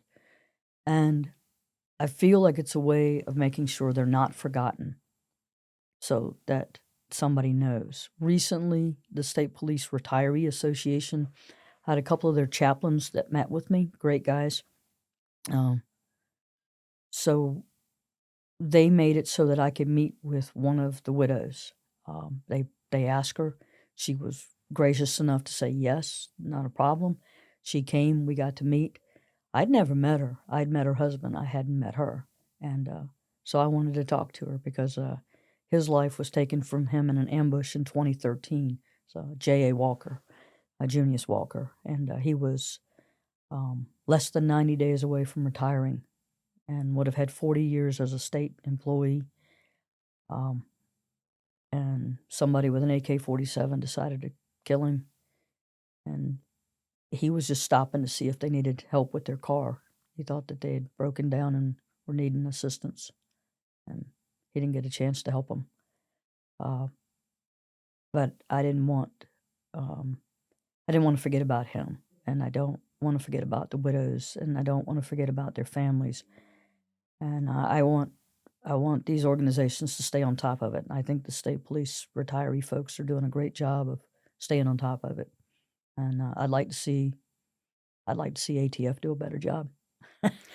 I'd like to see a lot of agencies do a better job with it, because I talk to some of the guys that are former military, and they say, "Hey, once you're a veteran and you're not in anymore, the VA's got you. The VA will take care of you." And they're like, "Not really." That feeling you were describing earlier in between leaving the troopers and going to the ATF, of that adrenaline and that action, does that ever go away? Even now, you're retired, you're out of that, action life. How does it feel? Okay. I suck in my grandchildren so I can get some adrenaline. What I do is I'm like I'm out there tubing on a mountain. I am so not the person for snow and for skiing, and I tried skiing. I tried snowboarding when I was young. They were not my activities. But I will get out there and go tubing a million miles an hour with the kids. My husband took me to the Daytona track and let me drive a NASCAR car. And I got to do eight laps at roughly 150 miles an hour. And the NASCAR guy was so nice. In fact, when I was there, he said, "You know how to drive." He said, "I don't know where you learned how to drive, but you know how to drive." And I said, "Well, state police might have taught me how." And he said, "Oh." He said, "Well, you got a car coming up there and you turn." He said, "Normally we don't let people pass." He said, "Well, go ahead. Go high on that bank and pass them." I loved it. It was so much fun. I got my oldest grandson to go with me to one of those places, what they call it, iFly. I've never heard of it. It's indoor flying. It's indoor. Like a trampoline park, but for flying? Yeah, like zip flying. line? Okay, it's like skydiving, but indoors. Oh, with the air. With the air Yep, thing. I've heard of those. Yeah, Yeah, so that's we cool. went. So I wanted to do that. So we went indoor skydiving thing with the iFly. I love that. That was fun too. I'm always looking for ways to find that adrenaline, that rush. I have a motorcycle. I've always had a motorcycle, so Be careful. yeah. I if it's a helmetless state, I go helmetless. But I love riding motorcycles, and we've traveled most of the U.S. and most of Canada by bike. I used to ride horses a whole lot. I haven't ridden in a while, but I like that too. I need the adrenaline every once in a while, and you look for it in different ways. I heard somebody describe PTSD one time, and I agree with them. It's not, they call it the post-traumatic whatever. He goes, "No, it's L." He goes, "What?" "Lack of stress." He said, "That lack of stress." And he goes, "We function on this high level of stress, these immediate need, emergency needs, the constant. You do that constantly in law enforcement. It's always going. And then when I got into ATF, because I had a very active office and because I like to be active, we always called it being, running and gunning. We were always busy. There was always something doing. There was always something to get that adrenaline pumped up. And so we were always out on cases, always investigating, always making search warrants, arrest warrants. Even the surveillances, and me, I was like, okay, let me work the undercover, anything like that. You were always doing those things. And you retire, and it stops. And it's like, what are you doing? "Well, I'm in a recliner watching TV." "All right, what are you going to do tomorrow?" recliner TV. And that's terrible. The first thing you do is I put on weight. It's like, no, can't do this. They go, what are you gonna do to stay busy? I think we're going fishing. I love fishing, but it's like that's not the same. And there's no more lights and siren. There's no more running and gunning. So yeah, you miss the adrenaline and keeping that adrenaline going. And that was my addiction. Adrenaline was it. What do you think teenage Jennifer would think of you today? Oh gosh, I don't know. I think teenage Jennifer would be, hey, doing okay. It all worked out. You did everything. So it's like, all right, keep being a badass. What are you gonna do next? I'm just waiting to see. And I think she'd be wondering, like, all right. And it's like, what else you got planned? It's like, I don't know. I'm on the Ian Bick show. It's pretty cool. It's pretty darn cool. I'm going to Crime Con. I'm going to be in Crime Con. That's pretty cool. I don't know. I would hope that she'd be really tickled to death. That's awesome. Okay. Well, Jennifer, I appreciate you coming on the show today.